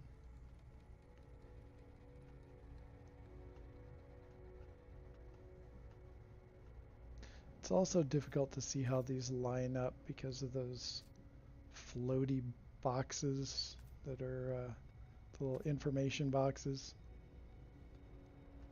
That's kind of annoying.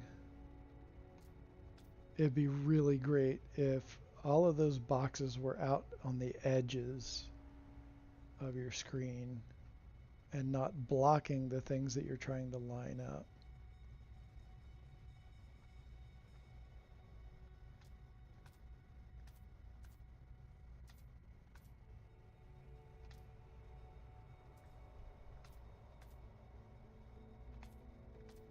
Like I can't even tell where those two pieces are joining and if it's doing what I want it to do.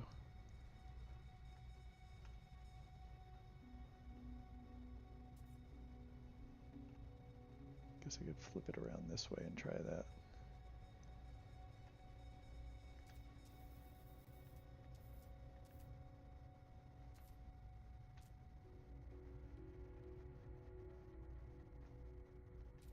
And another thing, I kind of chew up a lot of time in trying to perfect everything, and most people are never going to see it. But I do still like to do it because I know it's going to be there. I know what it looks like.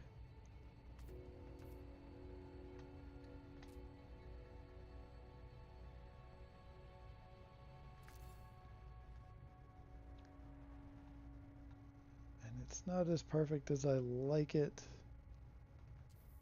but I think it's all right. So we'll just keep on going. So one of the things to remember is that the pieces that I'm dropping down are actually sitting on that wire.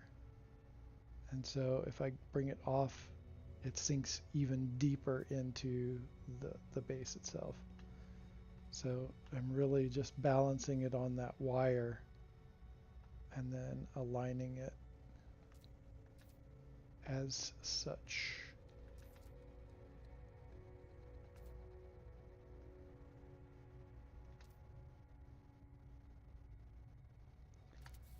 And, if you're just chilling out and you want to play some games, games are active in the chat. So you can do 8-ball and I think gamble and slot, not 8-ball. I don't have Magic 8-ball. I don't think. I've got slots, I think, and Heist. And there's one other one. I can't remember what it is right now.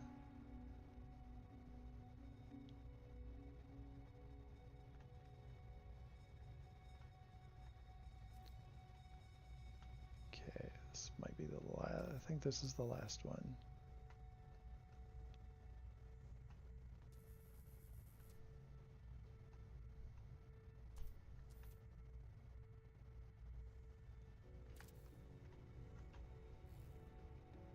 And gotta reposition this.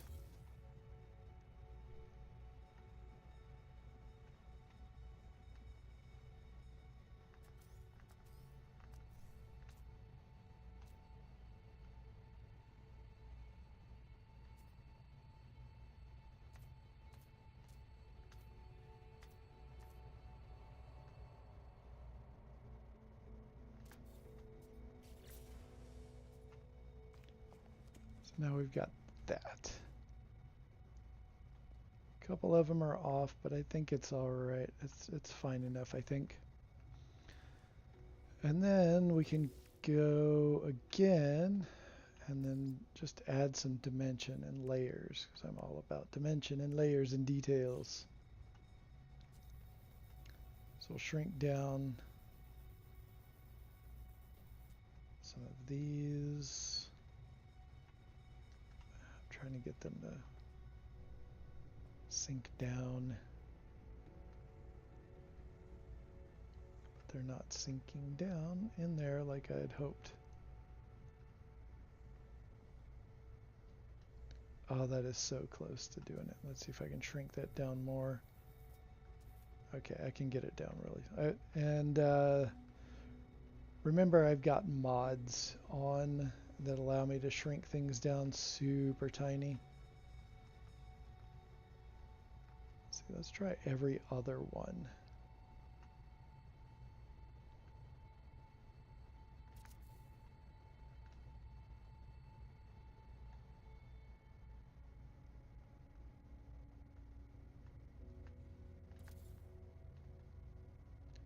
Okay, let's see, 6.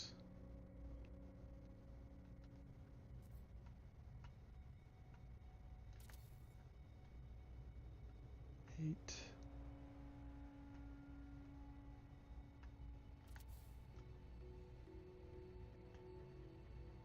10.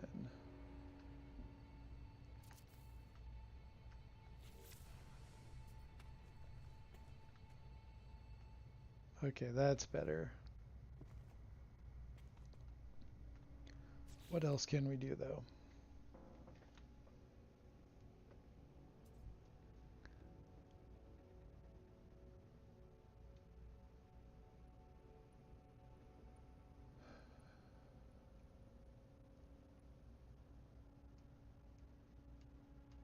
Check out some of these other parts.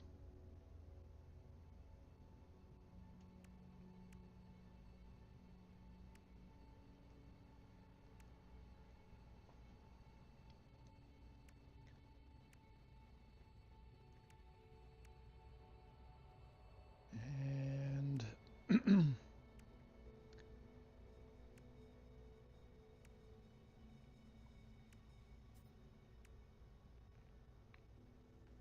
because I feel like it still needs something else. Just not sure what that is. What if I grabbed, how much is that? Oh, that sinks in way too much because I wanted to do a small version.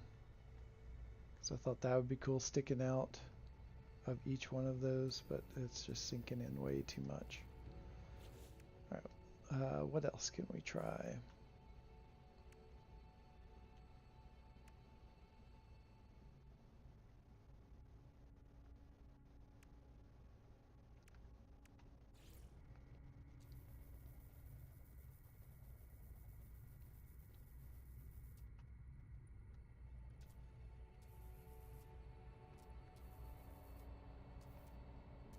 What kind of vibe is this going to give us?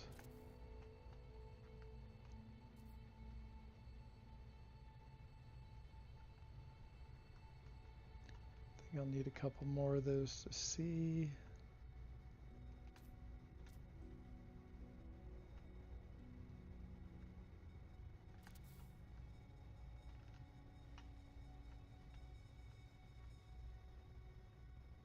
And while I do a lot of glitch building, there's still a lot of hand placement as well.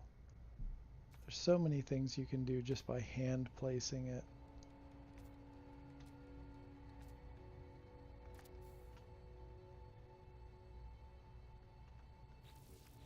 Not quite what I'm looking for. Okay, we'll try this again.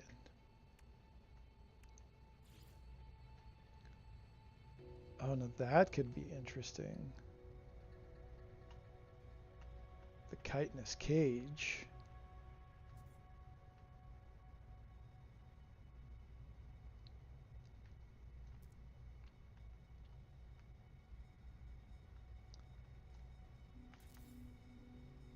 Oh, that hangs down too far.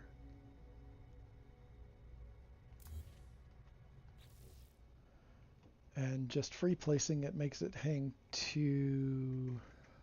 It's too high up. Okay. Trying to rethink this.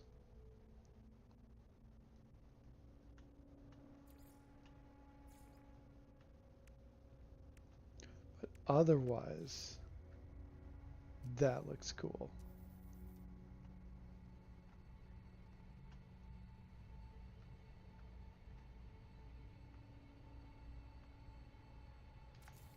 Go ahead and do a couple. And then just see what that looks like outside.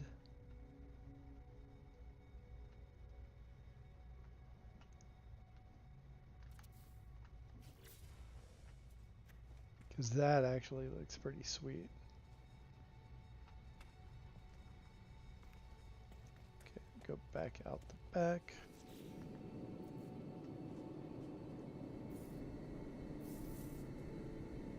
Not bad, actually.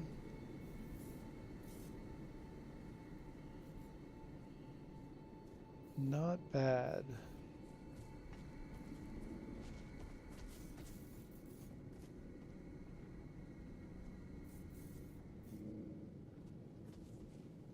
Huh.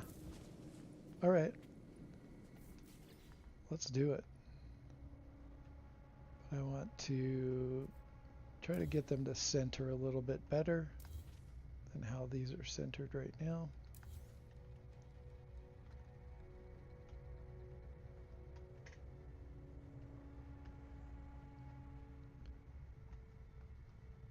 Working upside down.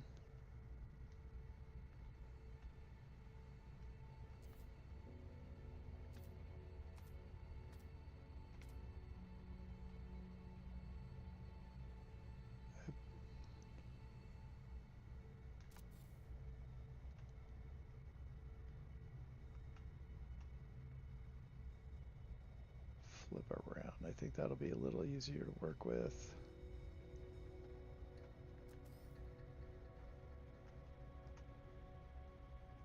Getting them centered is really the hard part here.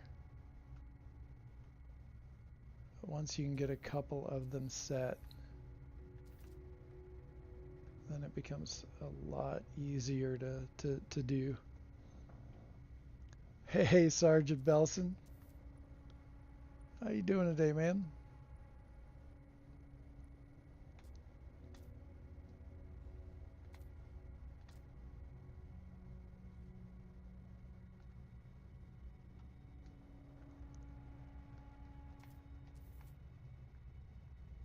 Just doing some more building on the Anglerfish.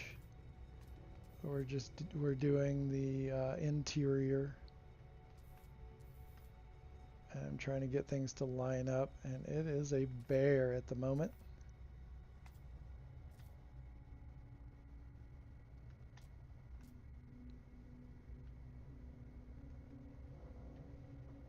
I'm well. How's things? You know, not bad overall. you know.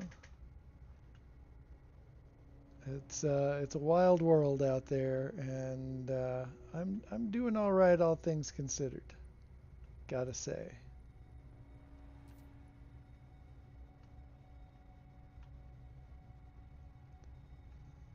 Outside of, mounds and mounds of stress and anxiety. Other than that, friggin' peachy. Remembering to take, some time, do stuff like this.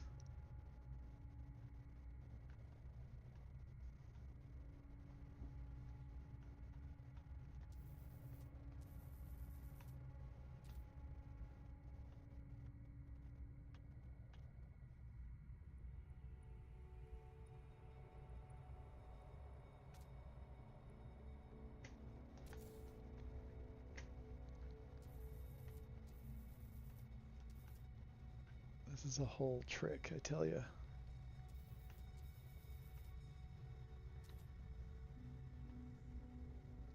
It looks like it's just like throwing things down, but trying to get them lined up.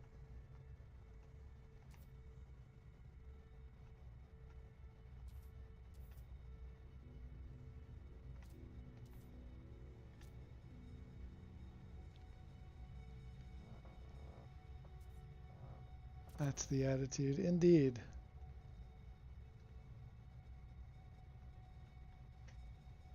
Remember to take care of yourself first, and then you can help take care of other people.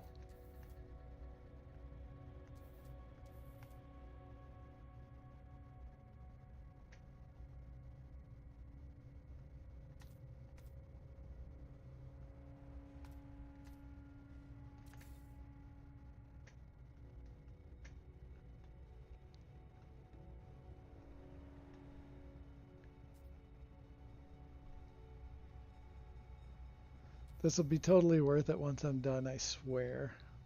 I know this has got to be boring as fuck. But here we are. Hey, Double Tap, welcome in. How you doing today?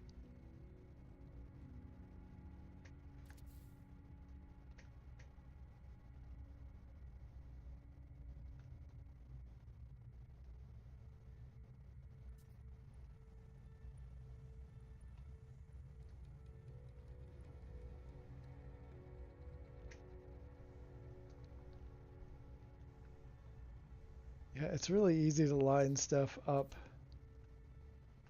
if you're not upside down. So this is really a big pain in the butt. And I did this to myself. So I'm not going too crazy about getting it perfect.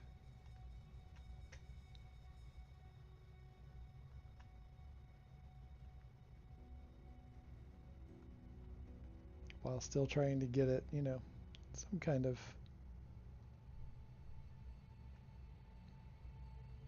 nicely done.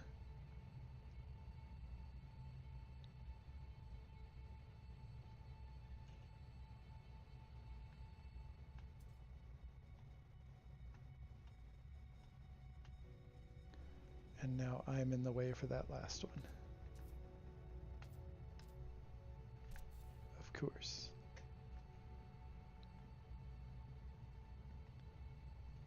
I think I can just squeeze in there. Yep, there we go.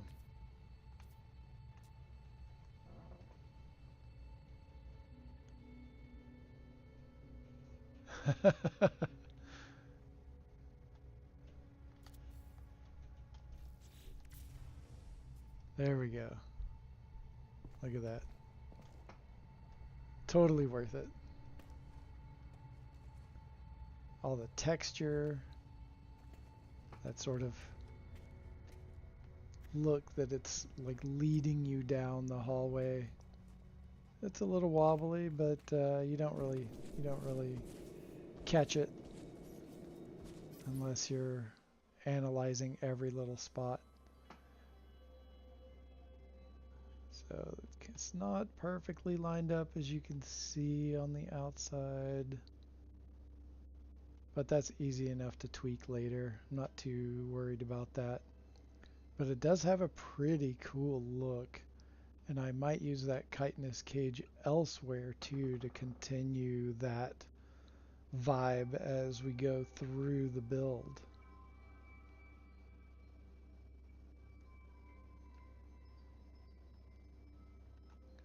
I think overall that works out for the hallway. That's not all I want to do for the hallway.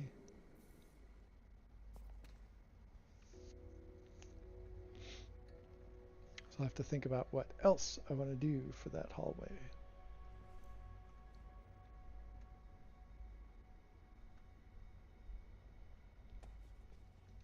Might even do more of the chitinous cage, but this time do a little more snappy kind of a more perfect build. Oh wait, that's just too huge. That's going to be hard to do snappiness.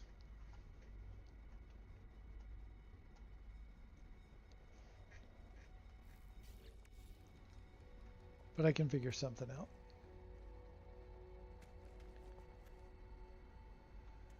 Alright. I want to put something here. Don't know what yet. On either side of the doorway. Not the same as what we have right here.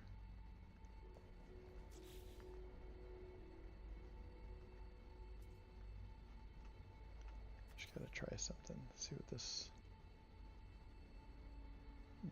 Nope. Doesn't quite go to where I wanted it to. But that's alright.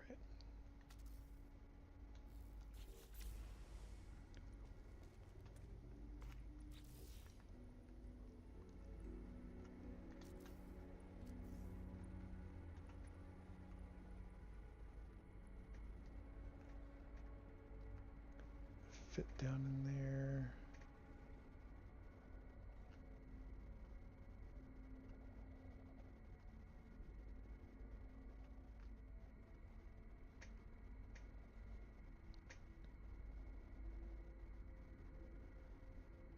Not quite gonna fit.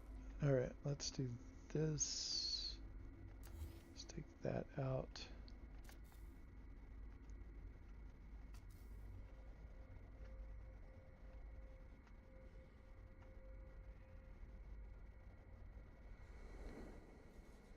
No idea if that's centered or not.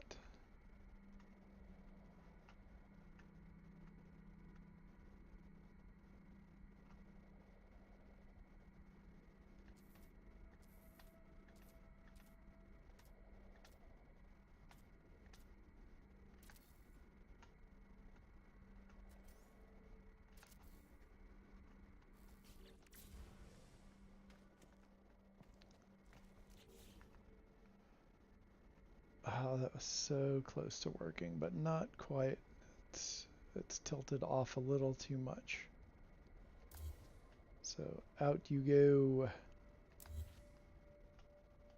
was a nice thought, but that's not what I want to do.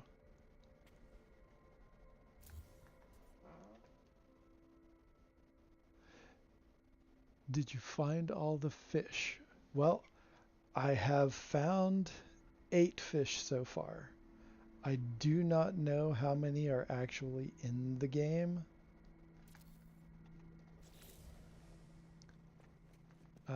But Sergeant Belson's talking about these goldfish right here. And I've been on a quest to collect all of the colors so that, and the addresses so that people can use them for wonders. And yeah, so I thought it would be fun to collect the coordinates for all 8 colors. So far, there could very well be more. I just haven't found any other than the 8. and I've found each color multiple times, so it feels like I should have run into other colors. It could be that there's weirder colors in farther away galaxies. Um, there's a chance, and I might experiment a little bit with that. Um, but right now, as it stands, there's white, sort of like a creamy off-white color, yellow, and then a super dark orange. And then there is like a light blue, a teal, a bright green, and a lavender, like a light lavender or lilac purple, like a light lilac color purple. Those are the 8 ones that I am aware of. I've heard that there's a dark red one. I have yet to see it. I haven't seen it posted anywhere. But I am still on the search, and I will continue that search. Probably in perpetuity.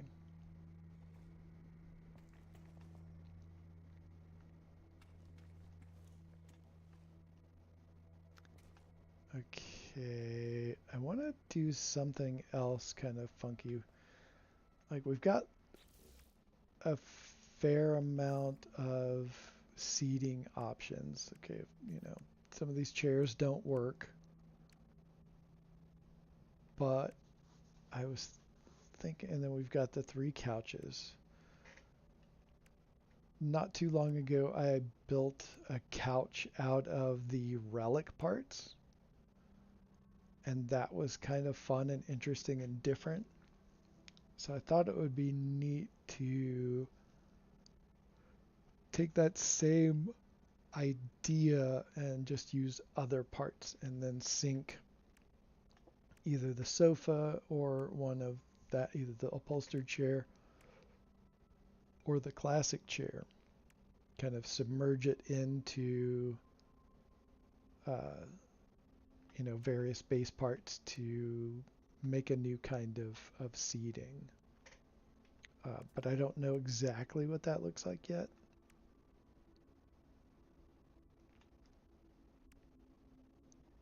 The stone one looks really cool, but it also looks extremely uncomfortable.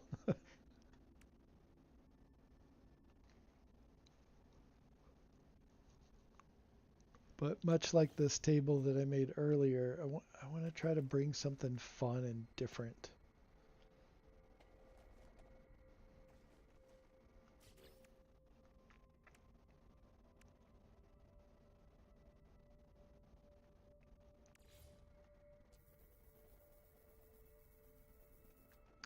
And that's usually just about merging parts into other parts.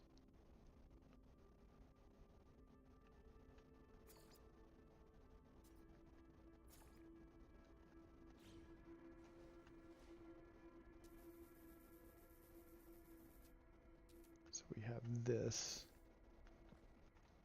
and I'm just kind of screwing around and just seeing what we might be able to make with it.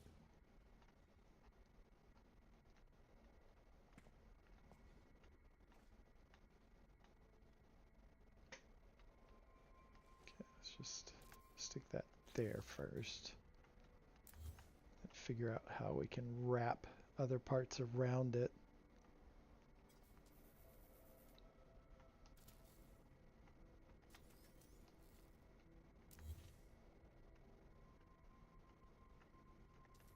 To sort of basically disguise it and make it just a little different.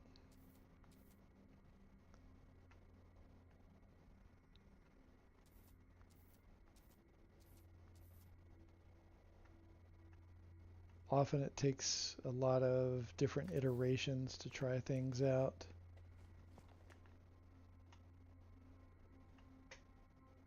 And then so those parts don't really fit together really well, but sometimes you can scoot one part closer in. I can't really see this. So then you get like something like this. The only thing though is that when you sit down, your legs basically sink into that other part. That's really the most challenging thing with stuff like this. See, your legs are just sunk into it. So what you have to do, let's move myself this way.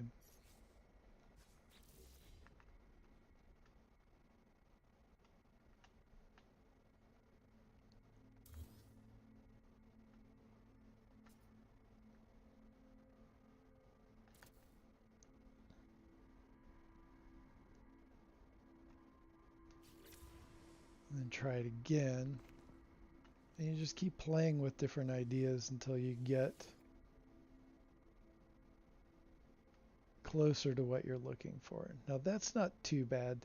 You know, you can already see that you sink into it naturally, like your hands sink into it and your back end also sinks into it. So it's nothing new for that to happen, but you want to minimize it with putting extra parts around a chair. So then you can do like, let's take, where is it?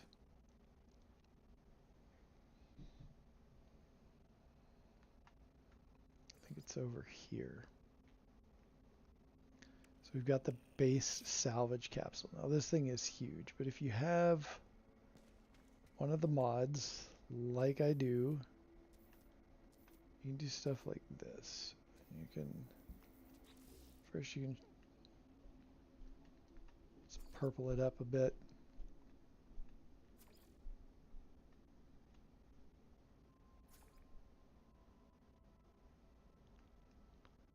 What does this one look like? Oh, that's pretty cool. And then you can shrink this down.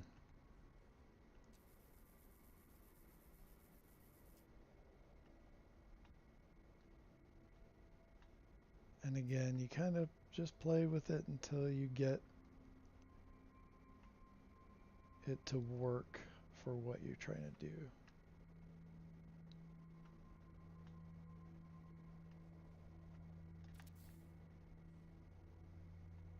So then you have stuff like that.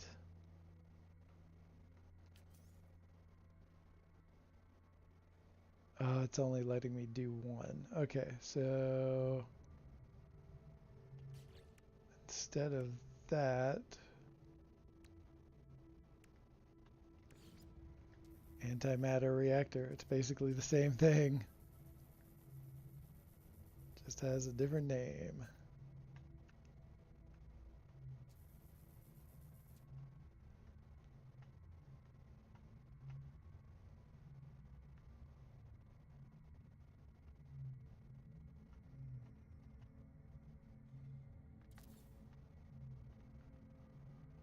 So there. The really interesting thing that I'm noticing about this is like it looks like a it looks like a wheelchair, and that's pretty sweet.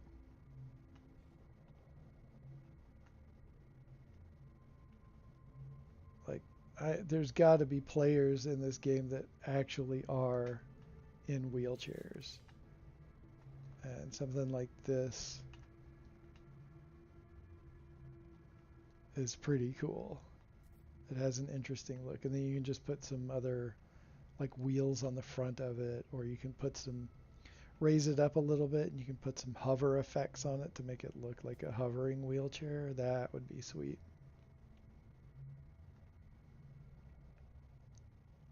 So this is one of many things that you can do to cover up a chair and get some different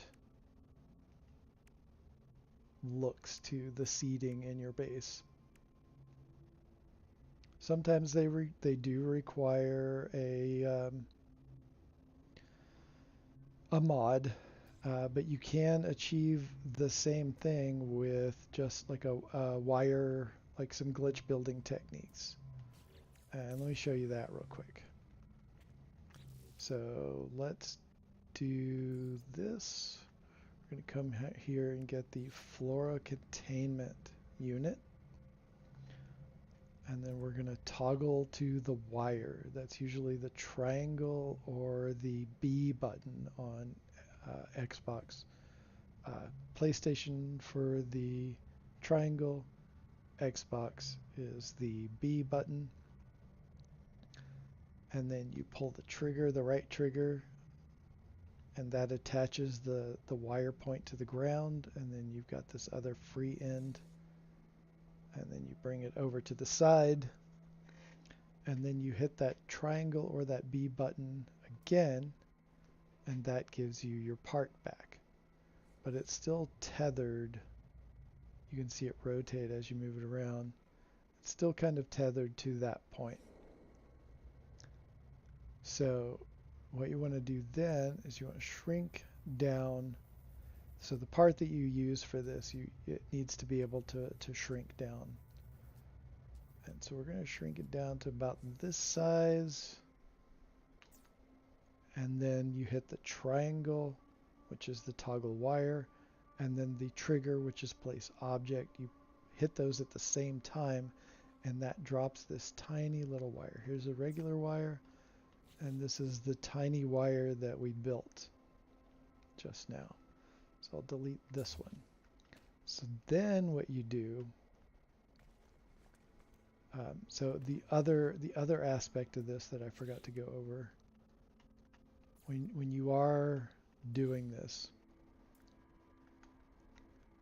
draw out your wire, bring this back. In this stage, you can then change the color. You can even add a texture even though it doesn't take the texture in that.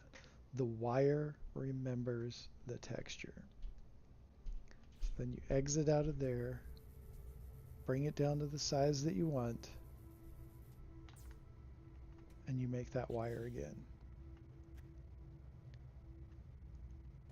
It's there. Okay, so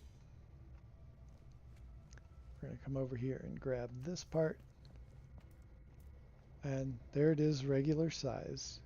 So from here, what you want to do is you're going to hit the triangle and the square together, or on Xbox, it is the A and the B. So you hit them at just the right, timing is key with all of this stuff. So if you hit it, if you've done it right, you've got those concentric squares, just the corners, and then your little placement dot in the middle. And then you go up to your wire right there, and you'll highlight it, and it says target part electrical wiring, and then you hit copy.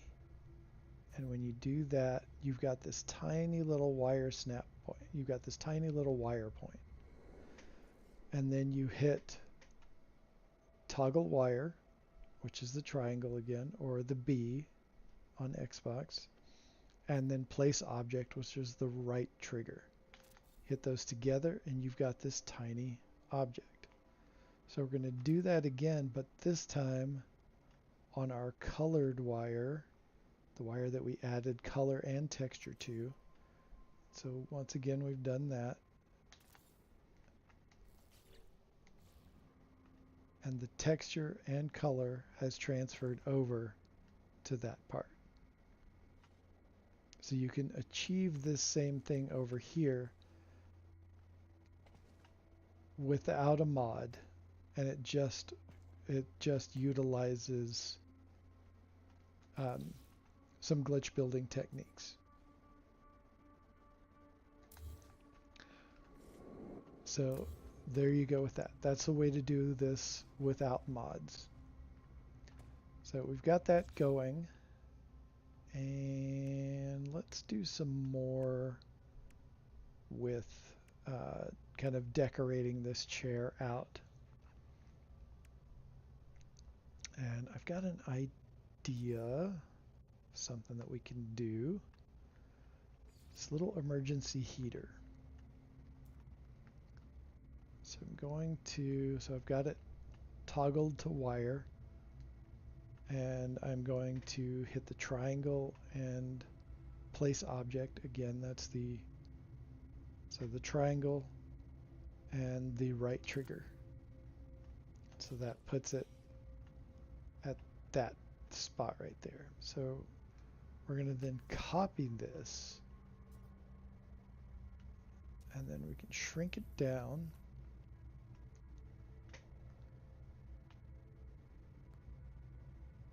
And then you can kind of, let's see, we want to rotate this around. Oh. And the little rotation rings do different axis points. So it's kind of a pain to get it just right sometimes. So then we can shrink this down, make it a little larger till we get it to where we want it.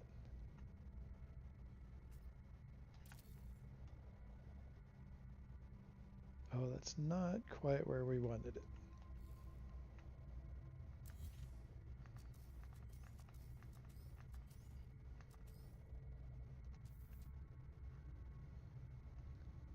Okay, that's a little closer to how we actually want it.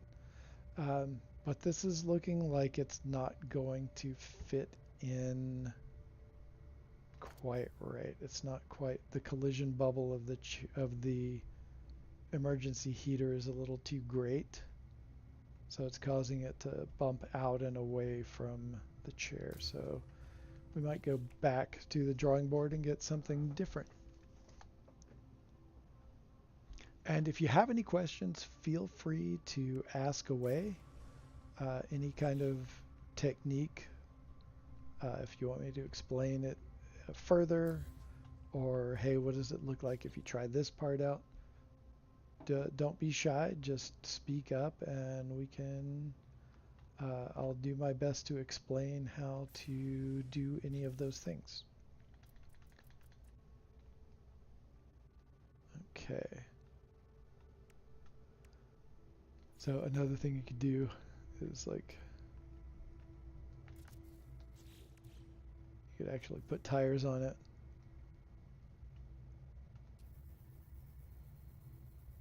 Shrink you down some little tiny tires up in the front.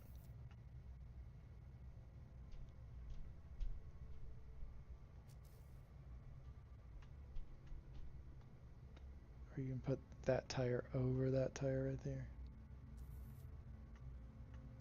Or you can exchange those out for just this tire.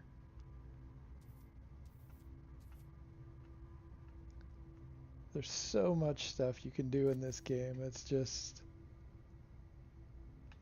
take your imagination away to just, you know, dream it and do it.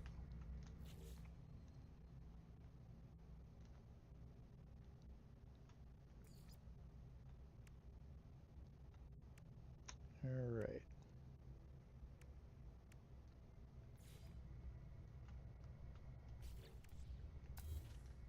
Delete that. Don't need that anymore. Okay, that has too much of a collision bubble.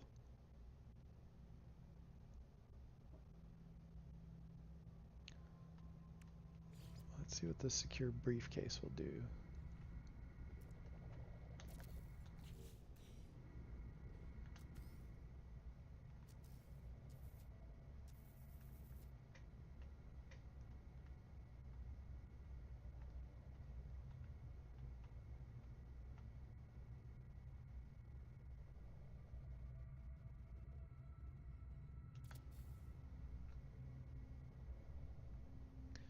You can do that.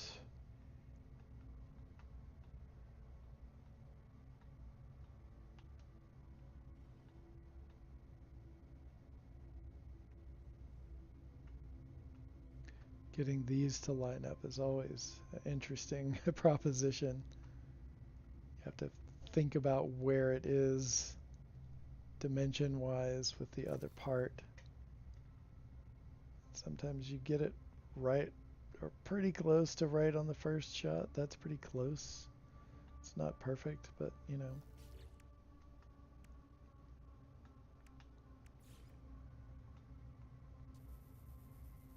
And I'm just trying like whatever I think might fit together, but that's not going to work because of the collision bubble.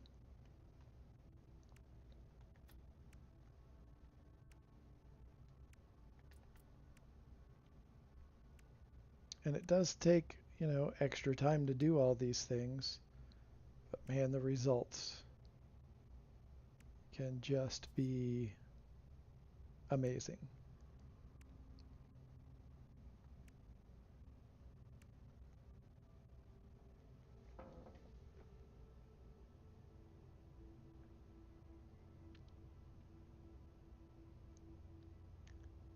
Just one second, I'm going to get a beverage.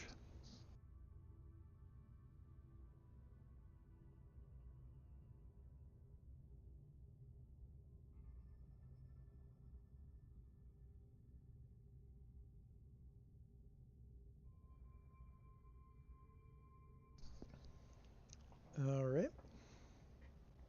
I'm back. Could also, let's see.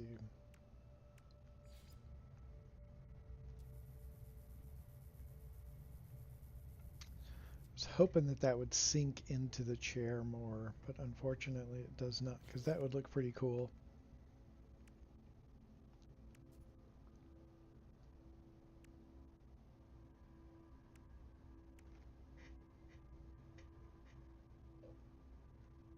And a lot of this is just thinking about how a part of an object might look if it were tweaked into a new position.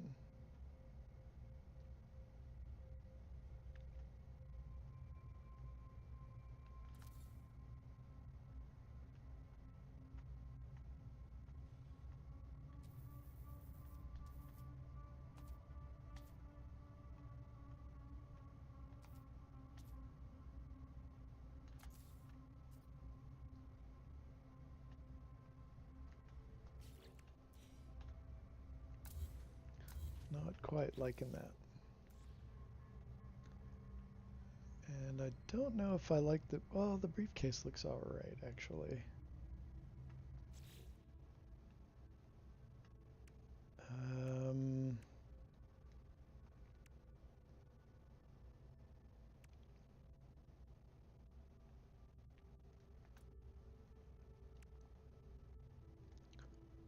What else can we do? What else? What else? The hard part is sometimes finding, you can find the right part, but it won't necessarily be in the right color. So that can be a challenge for sure.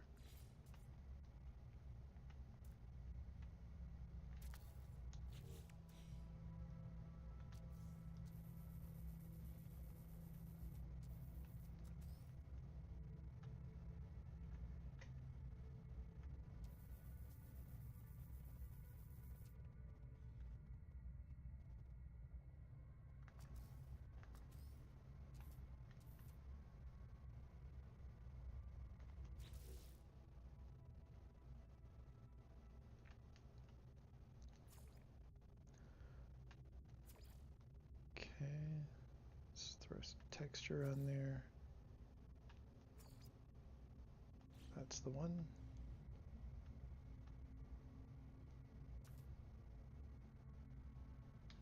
I think that's sitting a little too far back. A little bit.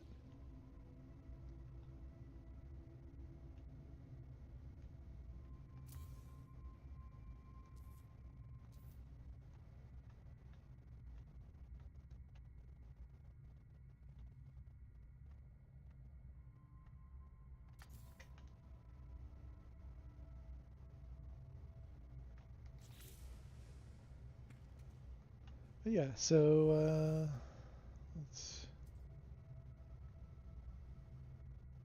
that's getting there. That's I don't like the briefcases though. They're too different in color. Like I was saying before, sometimes you get the right part, but it just doesn't have the right color or vibe to it. Too bad we can't. Can we change those colors? Nope. The mod has given me the option to, but you can't actually. That would have been really nice.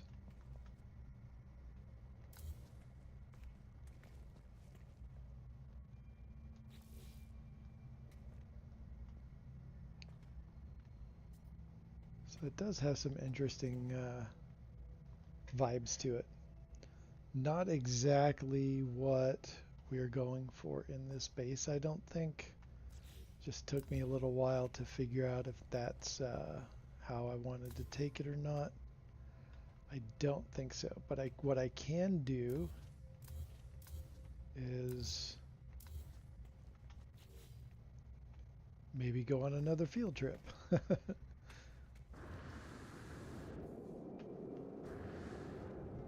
Let's see if it's on this save file.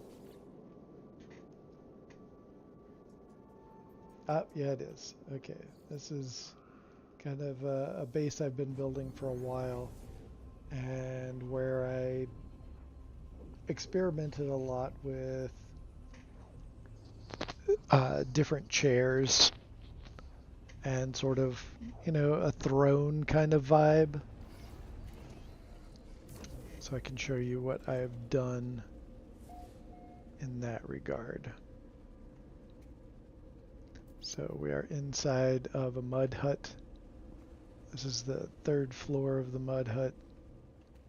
Oh, second floor of the mud hut. This isn't a full-size one, so there's only 2 floors on this one.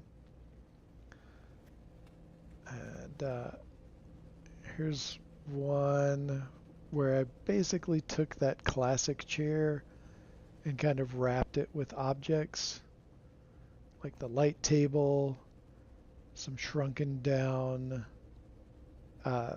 timber panels, and those are just free placed. And then again, the panel right there, the short wall, and the short wall on the backrest right there. So when you sit down in that, you still sink down, but it's not terrible. And then he moves, hands up, and then that's better. But then the calves kind of sink in a little bit. But then I've got these over here. And they are considerably more elaborate. And then so I've got this moon chair.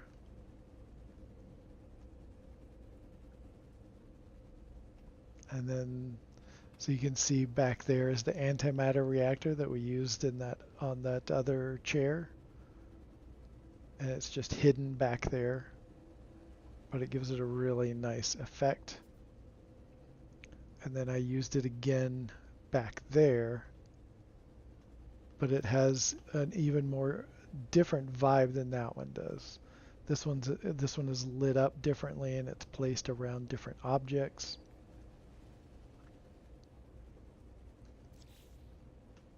Got shrunken down sloping stone roof gable, and those have been glitch colored. There's the antimatter reactor, and then we've got this arch, or the stone doorway, and then we've got the illuminated signs. We've got the Titanic trophy, and then the rest of the chair is just like the rest of the chair normally looks like, the classic chair.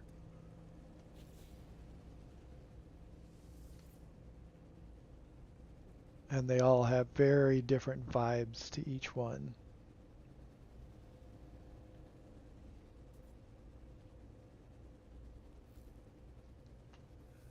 So it's still, the calves still sink into the classic chair, which is something that they've never ever fixed. So if you're going to try stuff like this, then don't worry about how, you try to minimize it as best you can, but you're still going to create a way where you're sunk into parts of it.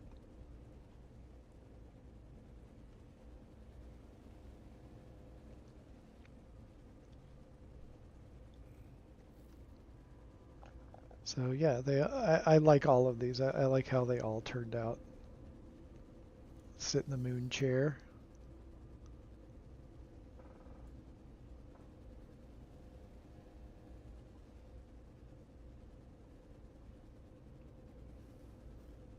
Yeah, I think the moon chair is my favorite. The little crescent moon over the dark new moon. I like it. And then I've got this glitch stack right here.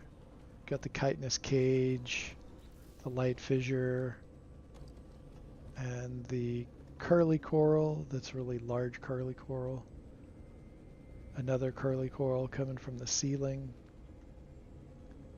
And then we've got that plant. I forget the name of that plant.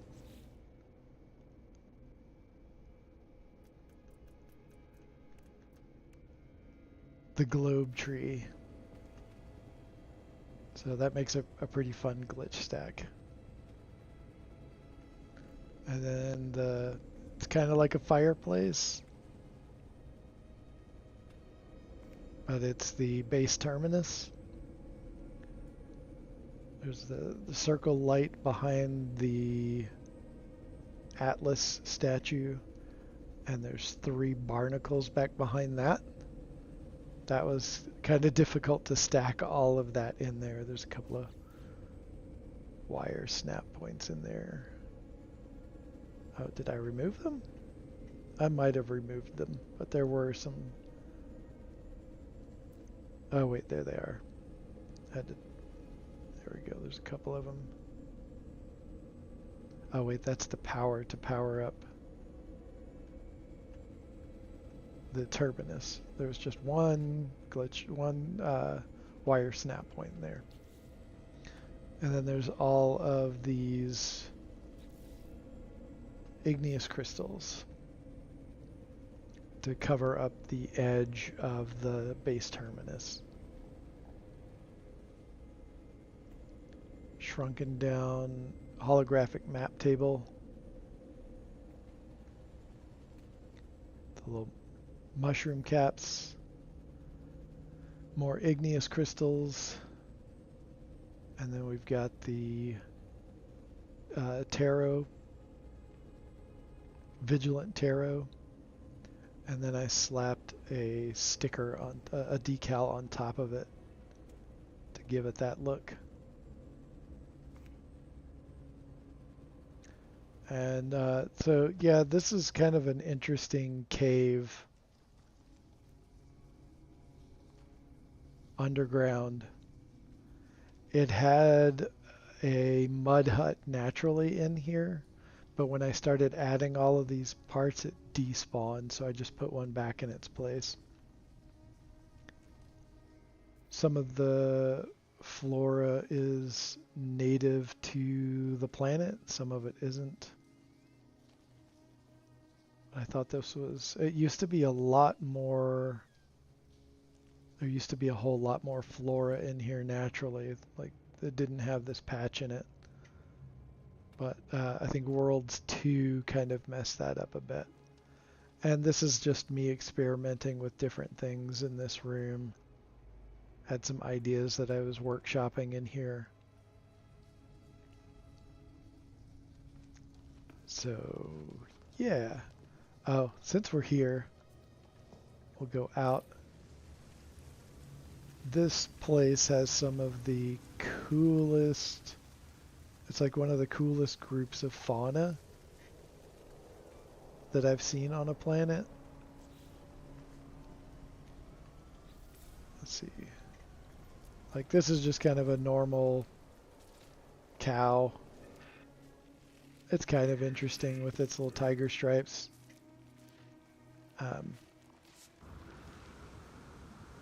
But where are the rest of them? We've got a cool... Oh yeah, we've got these striders. These little red striders that are neat. And then there's some Mogara around. There we go. With these little circles, red circles on their backs. Little tiny dudes. And then there are the little sphere fauna. There's a... Oh, there they are. Look like little iridescent marbles that fly all over the place. Oh, there's the other style of Mogara with the little mask on. So cool. Right up on the ridge, we've got the monolith. Oh, you know what? I've never checked the Atlantid multi-tool here. So thank you for going on this little ADHD adventure.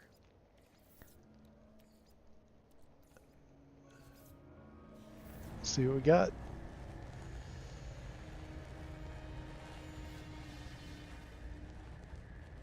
The interface glows Atlantidium, still rippling within its core.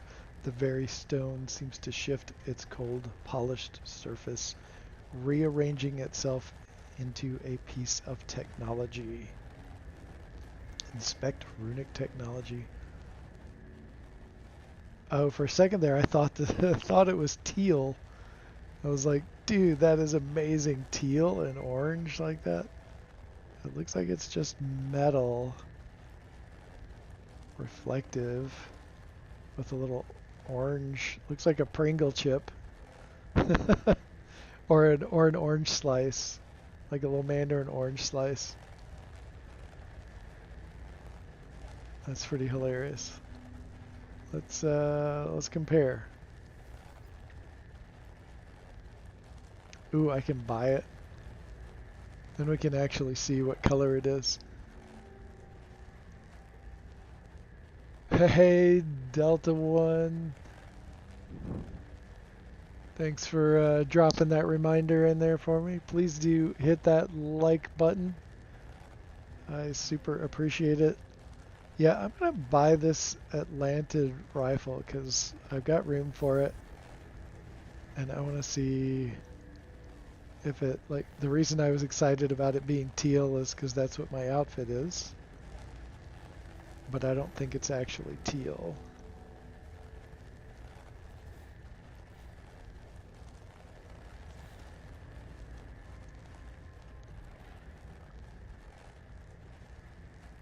Still dope looking, man.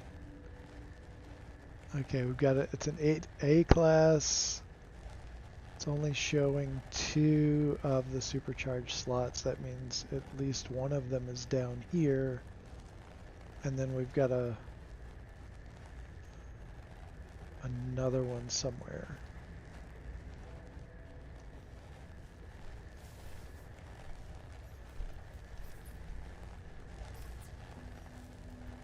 Alright, let's do this.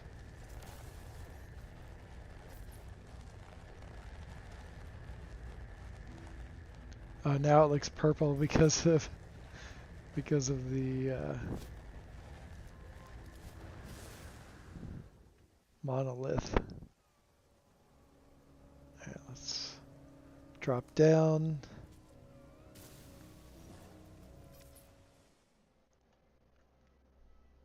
Oh, that's pretty cool looking. Very angular. Fits up under the armpit pretty well.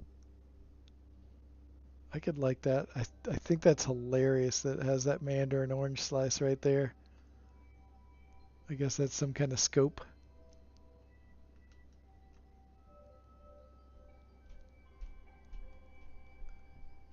Yeah, it's kind of scope-like. I dig it. Might hang on to this one for a while, see what it's capable of. It's a nice, it fits my armor so well. The armor piece is really nice. Oh, gotta run, but have a great rest of the stream, my dude. Everyone loves a good armpit feel. You got that right. Take it easy, Delta. We'll catch you later.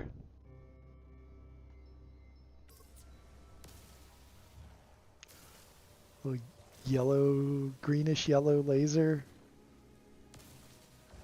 That's pretty sweet. All right.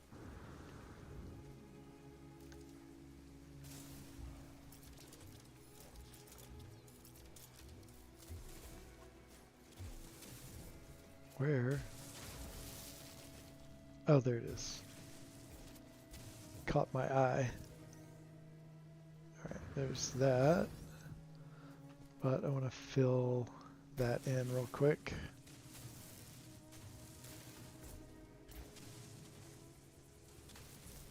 All right. And here's a hole I dug a while back. What did I put there? Fill that in.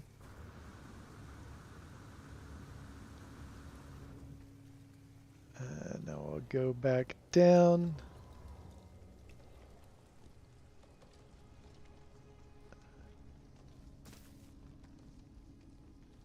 And all right, now let's just go back to where we were. Now that you've seen that, and we've gone on yet another field trip.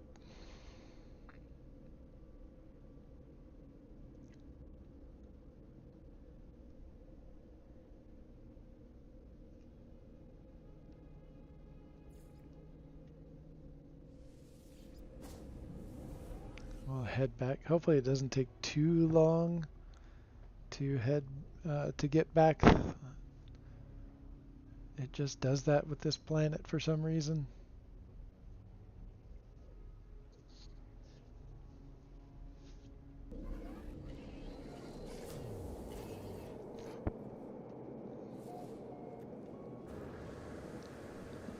Okay. We are here. We are back at the Anglerfish.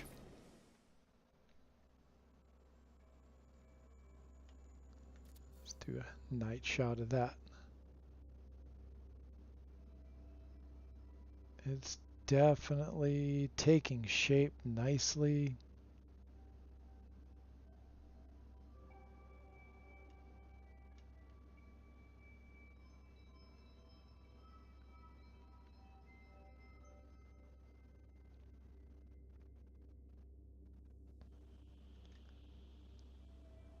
Coming together well. I think I've got some ideas on where I want to take it next, and of course there's all the rest of the interior yet to fill out. Still need to figure out what I want to put over here. We tried that one chair, but it wasn't quite the vibe I'm looking for. So I'm going to have to go back to the drawing table for that and the structure of this bar, because that's not quite fitting what I want to do either. This was pretty darn cool. I like how this is shaping up. I do want to adjust that ridge a little bit better.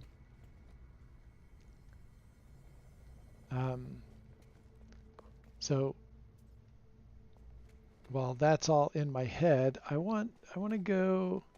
So I know some of you have probably, a few of you probably seen this, but most of you probably haven't. This is on the same, in the same system as we are right now. This is my other base for this 420 system for No Man's High. And if you are interested in finding out about No Man's High and the stuff that we do, the link for our Discord is in the description, as well as my own personal Discord and the Discord for um, Pan-Galactic Star Cabs, and they can give you a ride to anywhere in the universe, in the No Man's Sky universe that is, um, that you need to go. They can help you out. So we're going to go check out this other base of mine in this same system. This is our 420 nip system. And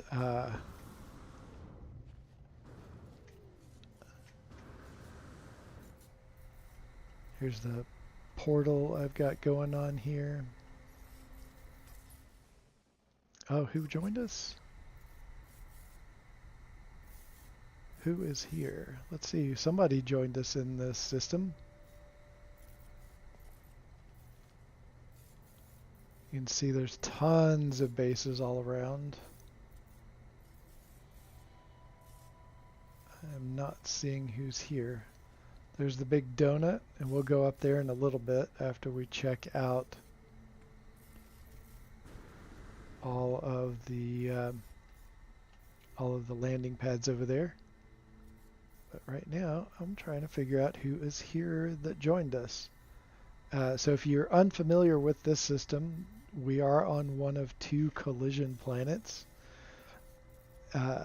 This one is a paradise, and the other one is a lush. It has storms, but it is an amazing, amazing planet.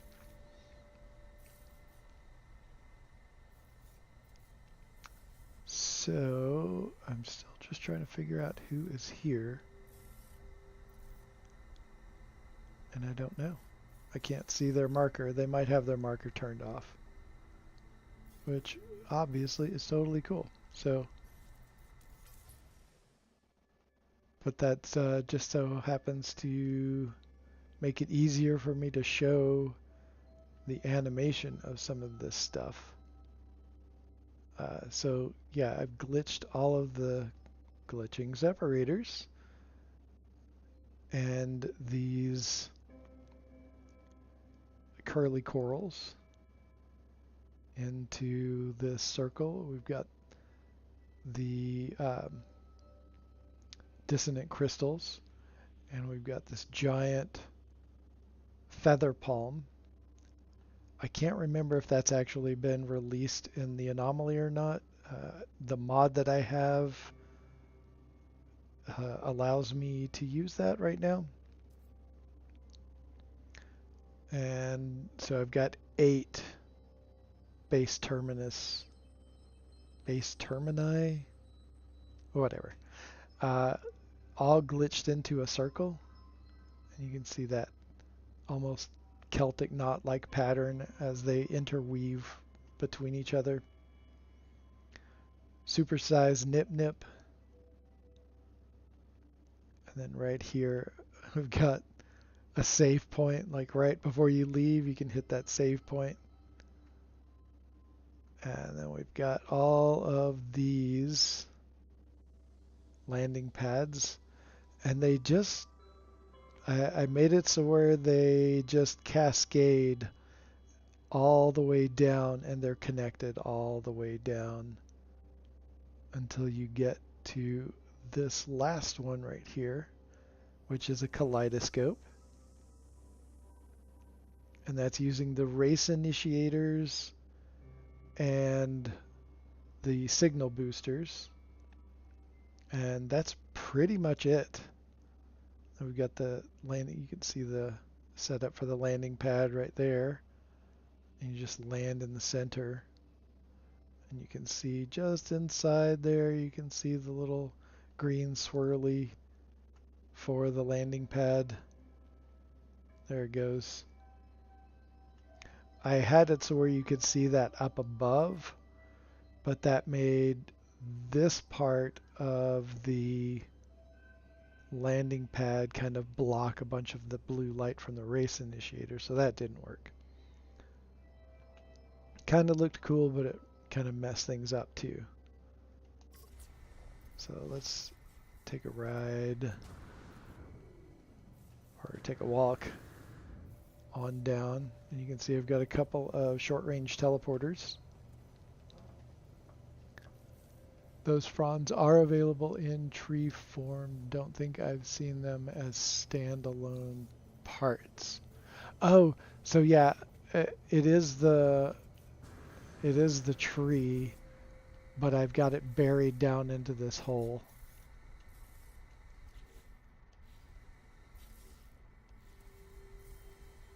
Which I forgot to fill back in. There we go. So just at first glance, it kind of looks like it's just that part. But thank you for mentioning that, Sergeant Belson. I appreciate that. All right, I'm gonna hop on down here. And if you're wondering, oh, the other part that I have in here, you can just barely see it right there, right where my little weapon cursor, right there. It's a little sodium lamp, and so that's what gives that purple hue. So it blends with all of this blue, and you get a lot of purple light that way. You can see there's another set of them, and they just go all the way around. And another way you can achieve that purple light, which is what I've done over here, this way. So this purple light right here. So we've got that, and there's also, all right, can you see them from underneath here?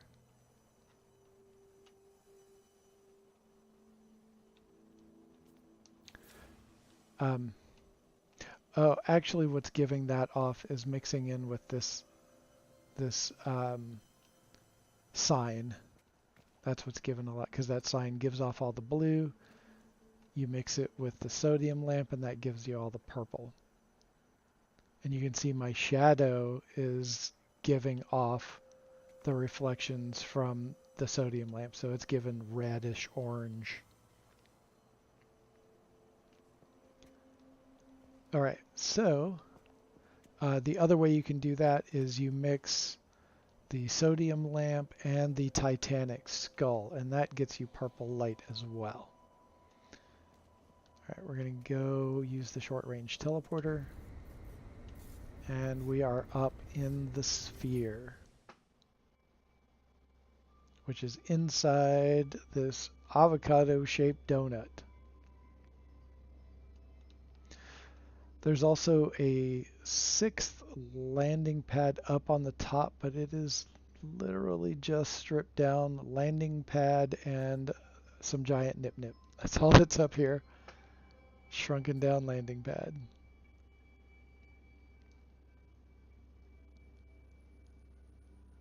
And it's a nice shot, just like this right here.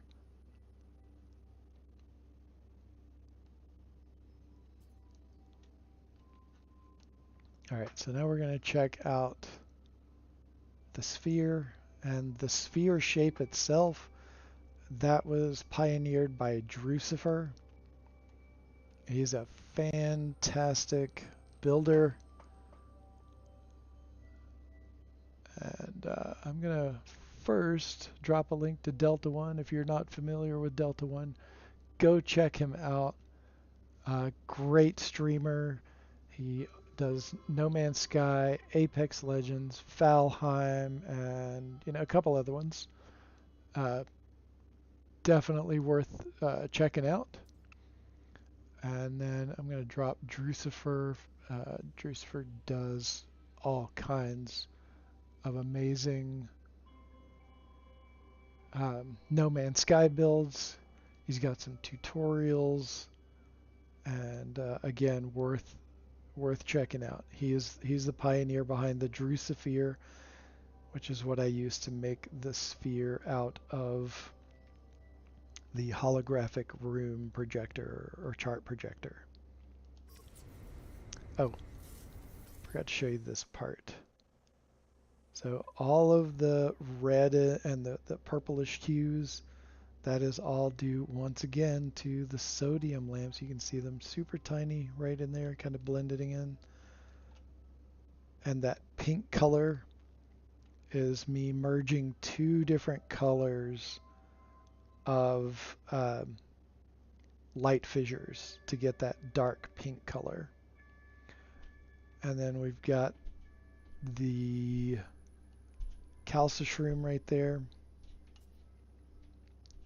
And that kind of completes the vibe of that whole piece. All right, now we'll go upstairs first. And we'll check out the inside. Got some fun and silly decals around the center sphere. Bubble pipes going up.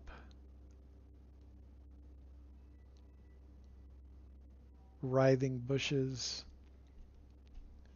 And curly coral around the angled ceilings. More bubble pipes all the way down.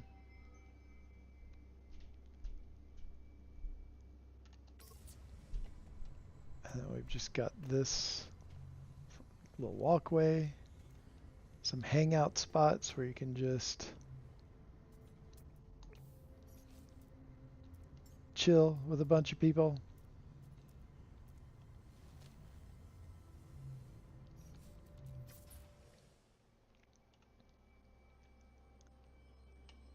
Glitched all of the colors just to make it fun and vibrant all the way around.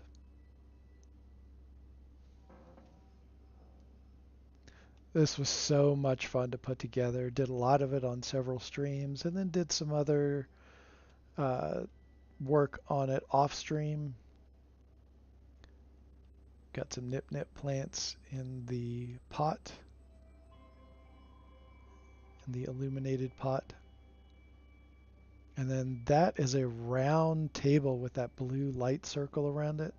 It's just shrunken way down and kind of slipped into that relic part.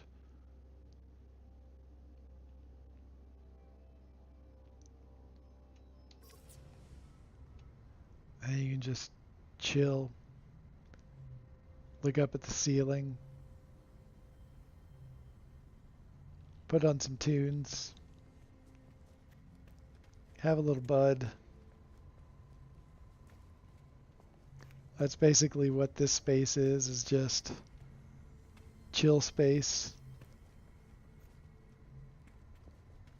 Little walkway all the way around, and stairs that go down the rest of the way. Little glitch stacks of the barnacle, the circle lamp, and both of the dissonant crystals. And then we've got a wonder. I've got this wonder upside down. And then there's the light fissure up there, right in the center there. And that's pointed down to give that pink light in the center.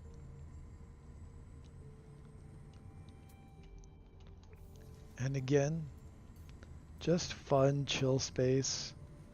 Kick back. Look up at the ceiling. Just watch all the colors. Just vibe out, man.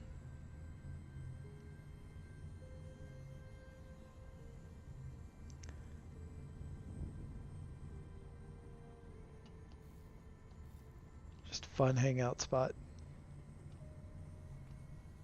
Oh, wait, I gotta show you this too. This was a complete accident. Didn't realize this was gonna happen. But check that out.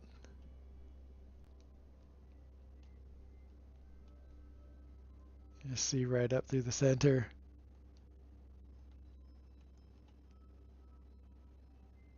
Talk about vibing out for a while.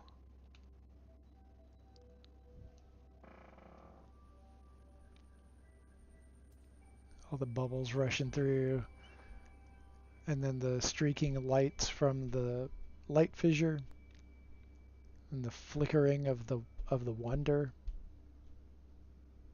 It's cool stuff. I love how this base turned out. There might be some tweaks to it here and there in the future, but right now I like it. There's another area out here, the little lower deck.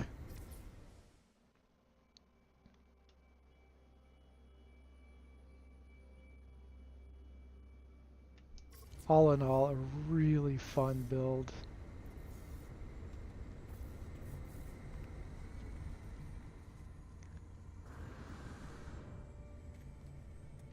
All right.